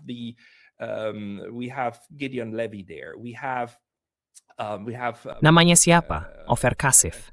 Dia di parlemen, bahkan anggota Knesset. Tapi seorang anggota Knesset Yahudi yang berpihak pada warga Palestina dan sebagainya. Jadi, kita punya orang-orang yang punya pandangan yang sangat berbeda tentang masa depan mereka yang hidup di tanah ini. Dan menurut saya, itu pantas mendapat dukungan. And I think that deserves support. Right. I'm going to try to not derail the conversation. Baik, I'll say one last saya akan thing. berusaha untuk tidak mengalihkan pembicaraan. Saya cuma mau menambahkan satu hal terakhir tentang ini. Lalu kamu bisa menyampaikan pandanganmu. Kalau dilihat dari tingkat yang sangat abstrak, bisa dibilang orang Yahudi adalah korban dari Zionisme. Saya punya pandangan bahwa, dalam arti tertentu, Holocaust menghapus kelas pekerja Yahudi demi keuntungan kelas penguasa Yahudi, yaitu kaum Zionis. Setelah itu, mereka menjalankan proyek imperialistik yang didukung oleh Inggris setidaknya sejak tahun 1848, bahkan mungkin sebelumnya, untuk menduduki Palestina demi kepentingan kekaisaran. Dan sejak itu, mereka bisa dibilang menumpang pada kekuasaan Inggris, lalu ke Prancis, dan kemudian tentu saja ke kekaisaran dominan, yaitu Amerika Serikat. Dan ya, bisa dikatakan identitas Yahudi mungkin menjadi korban Zionisme. Dalam Auschwitz Traumatik about the Holocaust, identitas Yahudi hilang. Karena sekarang, 90 tahun of embrace and setiap keluarga di seluruh dunia buat Zionis. The world over that are Zionists, and Zionism basically is a racial supremacy. Dan pada dasarnya, Zionisme itu adalah ideologi yang bersifat supremasi, ras, dan genosidal. Menurut saya, tidak ada cara untuk mengatasi hal itu. Dan ketidakmanusiawian dari permintaan, bahkan sekadar membayangkan bahwa orang-orang Palestina sekarang harus hidup damai dengan pihak yang, kalau kita lihat dari hasil jajak pendapat di dalam entitas Zionis, dari kiri sampai kanan, dengan antusias mendukung pemusnahan mereka, itu adalah hal paling tidak manusiawi sebisa pelangai. Dan bagi setiap pun, terutama orang kulit putih, yang mendukung gagasan seperti itu, dan menurut saya itu benar pengen terhadap penisang. Jadi suka dua mari hal ini, dan dukung urusan sam. Really step out of this and say, it's not my problem. I think Jewish identity will not survive this. Saya rasa identitas Yahudi tidak akan bisa bertahan dari ini. Tapi pada titik ini, saya tidak akan menyebut seorang Yahudi sebagai korban Zionisme. Karena itu hampir seperti menghina. Bukan hampir, bagi saya itu memang menghina para korban sejati dari Zionisme. Jadi, 2 tahun terakhir ini membuat mustahil untuk tetap memegang pandangan bahwa kita biarkan saja orang Palestina melakukan apa yang mereka mau. Tapi kenyataannya menurut saya, bang dari semua ini sebenarnya bentuk terhadap orang kulit putih. Saya kembali teringat pada perjuangan heroik rakyat Aljazair melawan penjajahan oleh bangsa saya sendiri, Prancis, yang saya anggap sebagai penjajah kejam yang pernah ada. I think we are the most depraved colonizers ever. I mean, they killed in the colonization. Maksud saya begini, dalam masa kolonisasi Aljazair, mereka membunuh setidaknya 1,5 juta orang. Lalu 1,5 juta lagi selama Perang Kemerdekaan. Dan di antara itu, sekitar 3 juta orang lagi selama 132 tahun pendudukan. Jadi kita ini sebenarnya pelaku genosida yang serius, di balik slogan kebebasan, kesetaraan, dan persaudaraan yang omong kosong itu. Yang terjadi adalah, pada hari kemerdekaan, orang-orang Aljazair benar-benar menoleh kepada mereka yang sebelumnya dengan semangat mendukung pemusnahan mereka dan berkata, baiklah, maukah kalian tetap tinggal dan membangun Aljazair merdeka bersama kami? Dan sungguh, 98% pemukim Prancis menjawab, bersama kalian sebagai orang yang setara, kalian gila, kami lebih baik setara dengan anjing. Lalu mereka pulang ke Prancis. Jadi tahu kan, kalau sekarang kita masih punya perdebatan seperti ini, itu aneh banget. Karena sebenarnya masyarakatnya sudah begitu tertanam dalam rasisme, sampai-sampai mereka tidak akan pernah bahkan kaum kiri sekalipun, menerima langkah kedua itu. The leftists, No, accept to stay. you're right about that. My point is. Nggak, kamu benar soal itu. Maksud saya begini, menurut saya salah satu hal paling penting yang harus kita lakukan adalah membangun batas yang sangat tinggi, sangat jelas, dan benar-benar dipahami antara Zionisme dan orang Yahudi. Dua hal itu nggak sama. Dan sebenarnya para Zionis berusaha menyamakan keduanya, karena itu sangat menguntungkan mereka. Padahal keduanya sangat berbeda. Saya juga nggak akan pernah bilang bahwa orang Palestina harus hidup berdampingan dengan para Zionis. Nggak. Justru para Zionis itulah yang, ketika keadaan memaksa dan Palestina berhasil merebut kembali tanahnya, lalu mereka diberi pilihan, apakah mau tinggal di sini bersama kami sebagai sesama yang setara atau tidak. Mereka akan langsung pergi, ke Amerika, ke Polandia, kemanapun asal mereka, ke Rusia. Mereka akan pergi. Mereka akan meninggalkan tempat itu. Wherever they came from to Russia, they will leave. They will go by themselves if that's the only choice they have. Mereka akan pergi sendiri kalau itu satu-satunya pilihan yang mereka punya. Mereka akan pergi. Tapi ada juga orang yang bilang, ya, saya mau. Dan mereka itu bukan kaum Zionis. Sebenarnya, penentangan paling keras terhadap Zionisme dari dalam komunitas Yahudi sendiri justru datang dari orang Yahudi yang taat, kan? Karena Zionisme juga dalam banyak hal berusaha menghapus jiwa Yahudi itu sendiri, yang selama 3.000 tahun, setidaknya 2.000 tahun, berakar kuat pada nilai-nilai pasifisme. Ini agama yang sangat pasifis. Dulu begitu. Iya. Tapi begini, agama yang sejati masih seperti itu. Kaum Zionis tidak. Kaum Zionis sudah meninggalkannya. Mereka menghapusnya. Mereka melawan sisi itu dari keyahudian. Sama kerasnya seperti mereka melawan orang Palestina untuk menghapusnya dan membuatnya seolah tidak pernah ada. To eradicate it and to make it non-existent. I mean, so they fight against both. Maksud saya, jadi mereka melawan keduanya. Dan poin saya adalah, saat ini ada orang Yahudi di Israel yang termasuk dalam kelompok itu. Kelompok itu memang kecil, tapi ada. Dan karena itu saya tidak akan secara mutlak. Maksud saya tidak akan pernah mengatakan bahwa semua orang Yahudi dan seterusnya. Sama seperti saya tidak akan pernah mengatakan semua orang Palestina, atau semua orang Arab, atau semua orang Afghanistan, atau semua orang Tionghoa. Itu tidak masuk akal. Tapi karena itulah saya akan, begitu cara saya menjelaskan pernyataan itu. Tapi saya setuju dengan Anda, ketika kita menggunakan istilah Zionis dan berbicara tentang orang-orang yang menganut ideologi politik itu, ideologi rasis dan genosidal dari Zionisme, orang-orang seperti itu sama sekali, 100%, tidak sejalan dengan negara yang bermoral sebagaimana seharusnya. With a moral state the way that it should be. So let me get the conversation back on neutrality. Baik, saya ingin mengembalikan pembicaraan ke soal netralitas. Menarik sebenarnya, karena ketika situasi memanas dan semuanya terasa, setidaknya bagi saya, hitam putih, bersikap netral itu jadi posisi yang sulit dipertahankan, tapi juga sangat terhormat. Sekarang saya ingin mengarahkan pembicaraan ke bagaimana Anda melihat peran netralitas dalam dunia multipolar, yang saya rasa kita berdua harapkan sedang mulai terbentuk. Karena sekali lagi, saya bisa memahami kepentingannya. Misalnya, setelah percakapan ini, sing berfried berpormaflang Tiongkok dan nina menalik tveris ing seroth, sa mga poisi ninal. A power that takes a neutral stance. And it's very interesting because we might move into a situation. Ini menarik sekali karena kita mungkin akan masuk ke situasi di mana kekuatan terkuat justru bersikap netral. Dan itu akan jadi sesuatu yang benar-benar baru. Karena seperti yang kita tahu, dalam sejarah kekuasaan Barat, kita belum pernah melihat kekuatan dominan yang netral. Saya berpendapat, saat ini Tiongkok adalah kekuatan dominan di banyak ukuran, di banyak bidang. Secara ekonomi, itu jelas. Tapi menurut Anda, apakah mungkin bersikap netral? Maksudnya, bukan dominan secara politik, tapi tetap menjadi kekuatan terbesar dan tetap netral. Mungkin itu cara baru untuk mengelola tatanan masyarakat internasional. Bagaimana pandangan Anda soal itu? To run an international society. What's your view about that? It is and it's actually a very likely outcome. Iya, betul. Enggak, ini sebenarnya hasil yang sangat mungkin terjadi. Dan tahu kan, kita pernah mengalami hal seperti itu sebelumnya.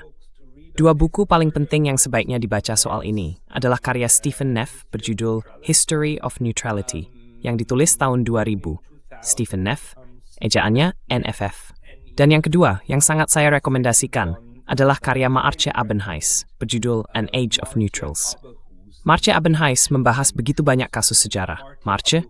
uses so many historical cases. I mean, it's Marta, well, Apa? Maartje Abenhuis, Maartje Abenhuis, ABBNIS Abenhuis.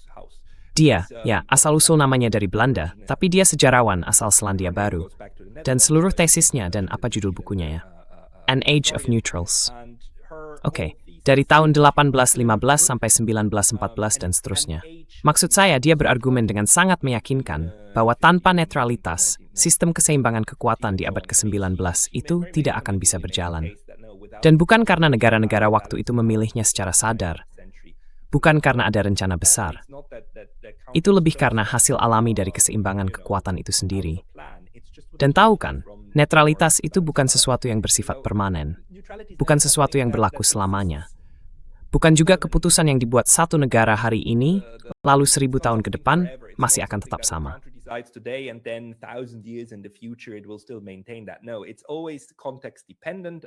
Tidak. Itu selalu tergantung pada konteks. Tergantung pada jenis konflik yang kita bicara. Antara tahun 1870-an sampai awal 1900-an, kekuatan netral maritim terbesar dan paling berpengaruh adalah Inggris, Britania Raya. Karena mereka menguasai lautan. Dan mereka sebenarnya tidak berpihak dalam berbagai perang kecil yang melibatkan sekutunya. Mereka menjaga jarak, terutama di tahun 1880-an dan 1990-an. Kekaisaran Britania pada dasarnya bahkan menerapkan aturan-aturan kenetralan. Dan bukan kebetulan kalau hukum internasional tentang kenetralan, dua perjanjian multilateral paling penting yang kita miliki, yaitu Konvensi Den Haag tahun 1899 dan tahun 1907, lahir pada masa itu. 1907 that they came about at that time. They were the endpoint, the culmination of Mereka adalah titik akhir, puncak dari setidaknya 2 abad perkembangan konsep netralitas, di mana kekuatan-kekuatan besar saling bernegosiasi, dan kadang-kadang ada satu pihak yang bersikap netral, sementara yang lain saling berperang. Mereka sebenarnya punya kepentingan bersama untuk menetapkan secara resmi apa arti netralitas itu. Itulah sebabnya Konvensi Den Haag menjelaskannya dengan jelas. Konvensi itu bukan dibuat untuk negara kecil yang netral seperti Swiss atau Belgia, tapi untuk negara besar. Dan satu lagi kekuatan netral yang sangat penting di abad ke-19 adalah Amerika Serikat.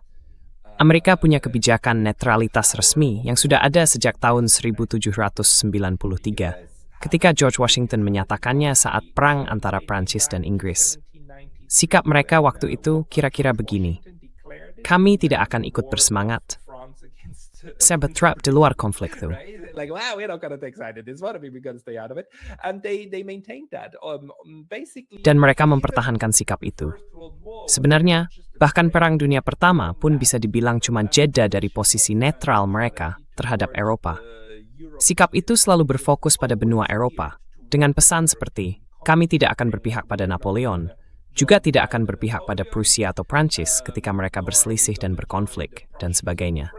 Tapi, itu bukan netralitas yang damai, sama sekali tidak. Karena sikap itu juga sejalan dengan doktrin Monroe, kan? Yang menyatakan bahwa mereka punya hegemoni atas Amerika Selatan, dan bangsa Eropa tidak boleh masuk ke sana. Dan tentu saja, mereka juga menelan Hawaii. Maksud saya, mereka melakukan genosida di tanah mereka sendiri. Jadi itu sama sekali tidak berarti mereka bersikap damai.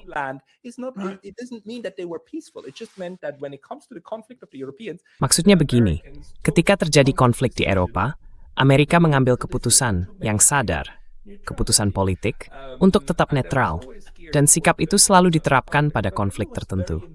Tapi hal itu sangat penting, karena kalau mereka tidak melakukannya, sejarah dunia bisa berkembang dengan cara yang berbeda. Kalau saja Amerika ikut dalam Perang Napoleon, hasilnya mungkin akan lain.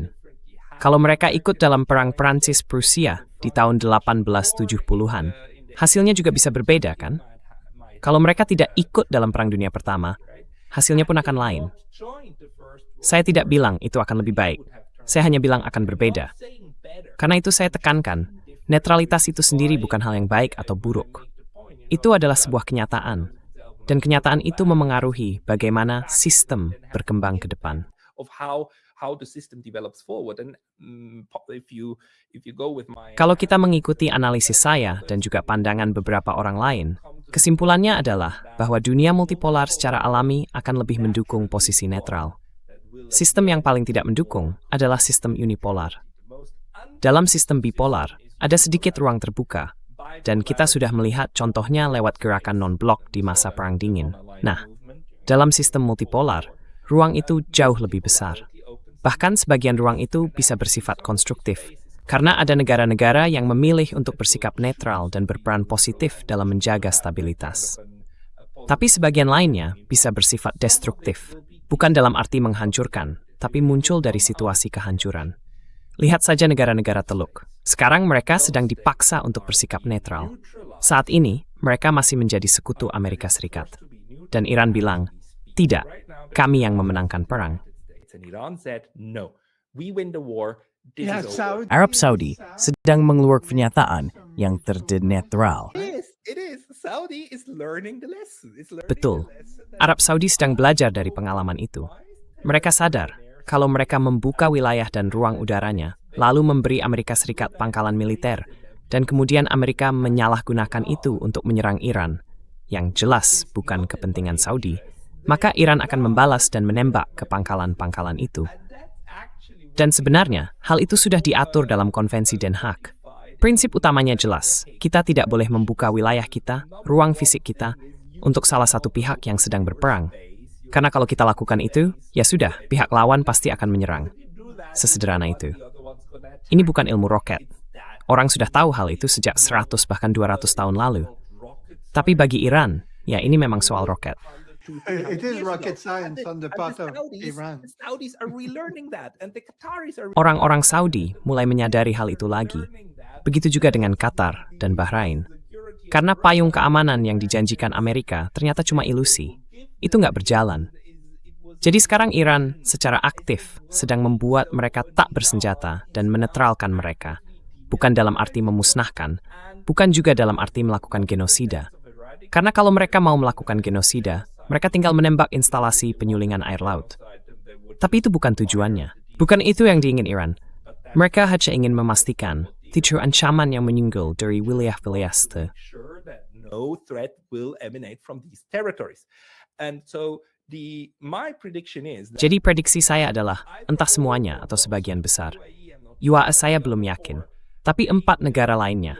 Pada akhirnya, bahkan kalau mereka tidak secara resmi menyatakan netralitas, mereka akan berakhir di posisi yang sama seperti yang saya tunjukkan di diagram kecil saya.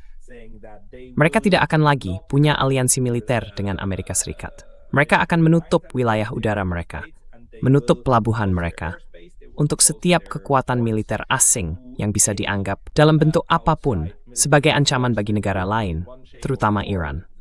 Mereka tidak akan pernah beraliansi dengan Iran. Saya tidak percaya mereka akan melakukannya. Mereka sudah terlalu jauh di jalur politik yang berbeda. Tapi kemudian, mereka akan melakukan satu-satunya hal yang tersisa, yaitu tidak berpihak pada siapapun. Jadi, ini adalah proses netralisasi yang sedang terjadi sekarang.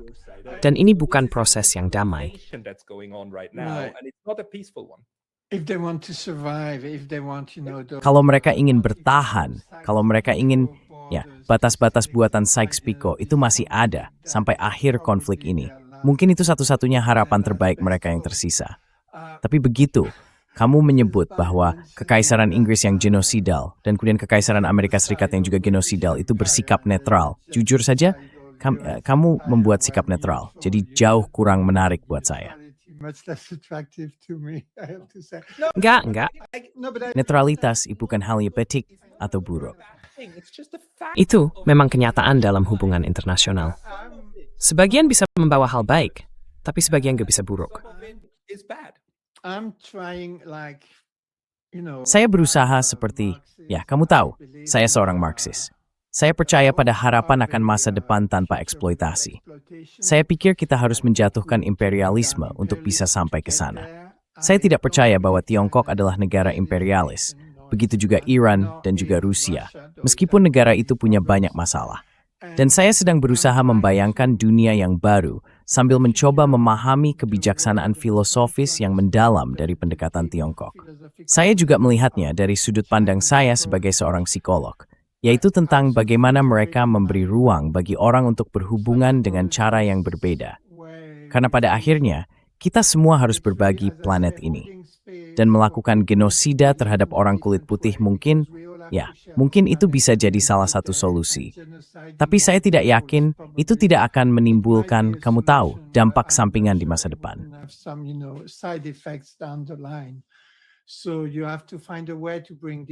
Jadi, kita harus mencari cara untuk membawa kembali apa yang Putin sebut sebagai 1 miliar emas itu ke dalam kemanusiaan. Dan membuat mereka sadar bahwa tidak setiap konflik bisa diselesaikan dengan genosida, kan? Bahwa mereka tidak punya hak, entah itu dianggap pemberian Tuhan, budaya, atau apapun bentuknya, untuk memaksakan cara hidup mereka kepada orang lain. Dan kalau orang lain tidak mau ikut aturan mereka, bukan berarti mereka berhak membunuhnya. Menurut analisis saya, Tiongkok tidak bermain dalam permainan seperti itu. Mereka adalah kekuatan terbesar, dan mereka tidak akan keluar dari situasi ini dalam keadaan lemah, kan? Jadi, kalau kekaisaran itu akhirnya sadar, atau bahkan lebih baik lagi, jatuh berlutut, saya percaya akan muncul dunia yang multipolar. Saya tidak melihat Tiongkok akan berkata, sekarang kekaisaran sudah runtuh, kami yang berkuasa di sini. Tapi mereka tetap akan jadi yang terkuat. Bedanya, mereka skeptis bersikap genosidal.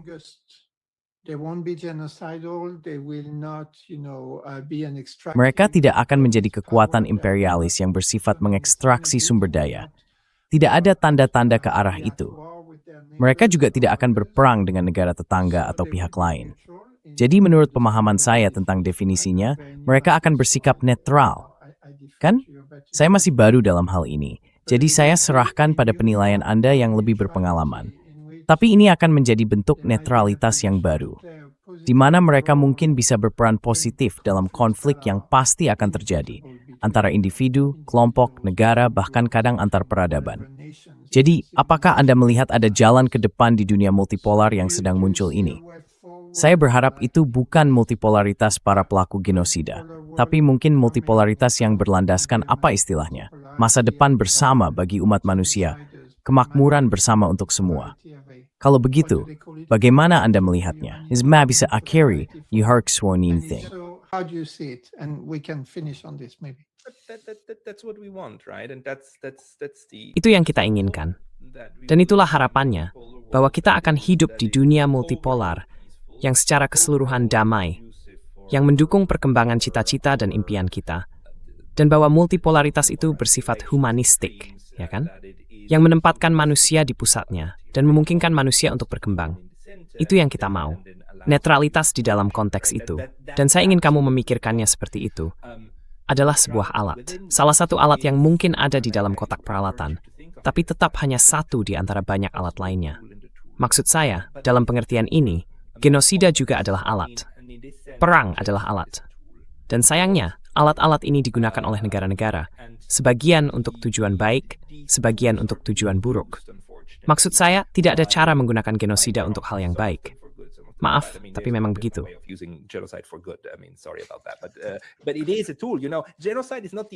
Tapi itu hanyalah sebuah alat. Kamu tahu, genosida bukan tujuan akhir itu sendiri. Genosida adalah sesuatu yang digunakan Amerika Serikat untuk menyingkirkan orang-orang yang tidak mereka inginkan di benua Amerika Utara. Itu dipakai sebagai alat kan, sebagai cara pelaksanaan. Jadi masalahnya ada pada kekaisaran, pada dorongan imperialis dari negara-negara ini. Dan mereka juga menggunakan alat lain seperti netralitas, diplomasi, atau negosiasi untuk mencapai tujuan itu. Jadi, masalahnya bukan pada alatnya. Kita tidak akan menghapus pisau dari masyarakat. Hanya karena ada orang yang menggunakan pisau untuk membunuh orang lain. Maksud saya, kita pakai pisau untuk banyak hal yang sangat penting, termasuk tentu saja operasi, dan hal-hal lain yang menyelamatkan nyawa manusia, kan?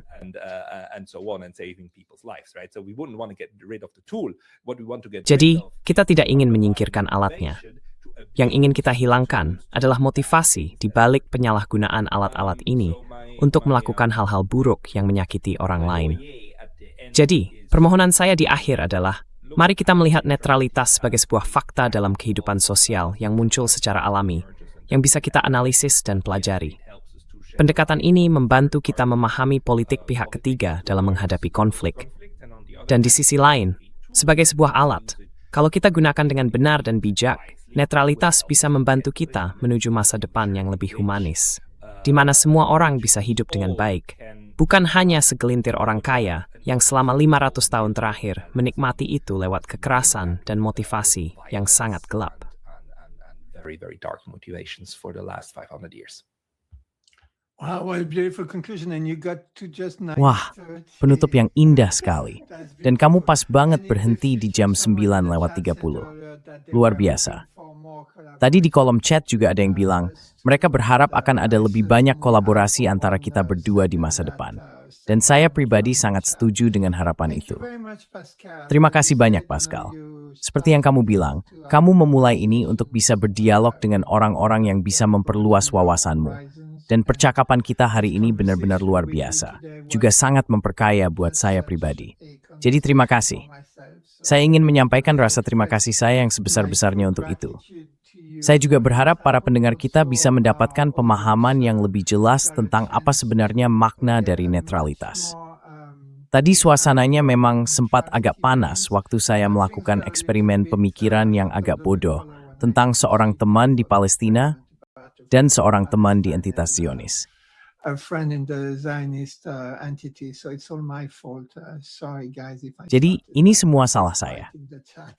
Maaf teman-teman kalau saya yang memicu adu mulut di kolom chat, tapi untungnya di sini kita masih bisa menjaga suasana tetap santai dan beradab. Terima kasih banyak Pascal Lotas. Saya rasa banyak penonton kita sudah kenal dengan Neutrality Studies, tapi silakan kunjungi Neutrality Studies, berlangganan Substack milik Pascal dan juga milik kami. Karena Pascal sempat diblokir dari YouTube, kami juga pernah diblokir dari YouTube, baru bisa kembali lewat kanal Indika. Tapi sebenarnya Reef masih diblokir dari YouTube. Dan ya, kami tidak punya Jeff Sachs yang menulis ke YouTube supaya kami buka blokersnya. Writing to YouTube to get us unbanned. Also, we're much more forthright in our Selain itu, kami juga jauh lebih tegas dalam mengecam apa yang saya sebut sebagai inkuisisi Zionis. Maksudnya, pemaksaan imperialisme Zionisme terhadap semua orang, bukan demi kepentingan Zionisme itu sendiri, tapi sebagai alat disiplin yang bisa menyatukan orang-orang di Barat dalam mengangkat, pada akhirnya, bentuk rasisme antar kulit putih. Dua kelompok supremasis kulit putih yang berhadapan dengan orang Yahudi dijadikan cara untuk melindungi kekaisaran dari rasisme genosidal mereka yang sebenarnya. Rasisme itu tentu saja bukan ditujukan kepada orang Yahudi, setidaknya tidak di masa sekarang dan mungkin tidak akan pernah lagi, tapi terhadap orang-orang di berbagai belahan dunia. Saat ini, terutama di Asia Barat dan juga di Eropa Timur, di mana bagi kekaisaran, mereka tidak peduli kalau 2 juta orang Ukraina mati, karena, mereka dianggap sebagai orang-orang kelas bawah. Kawas more permbik nisep tu thing. people, the Slavs we know are not really white. You can get rid of them, doesn't really matter. So Kamu tahu, kamu bisa saja menyingkirkan mereka. Itu sebenarnya nggak terlalu penting. Jadi mereka juga peduli. Nah, kamu lihat, aku nggak netral, dan kamu juga nggak Pascal. Dan itu menyenangkan untuk didengar. Tapi netralitas punya peran yang sangat penting dalam urusan manusia. Baik dalam hubungan antar teman, antar komunitas, antar masyarakat, dan tentu saja antar negara. Dan aku senang sekali bisa belajar lebih banyak tentang netralitas dari kamu, Pascal. about neutrality from you, Pascal. Thank you very much. That seems sank if it's a praying nature, and a small si sang bisa bicara lang dem berkat. In the near future. Oh yeah. Oh iya, tentu saja kita atur. Jaga diri ya. Take care. It's a stay.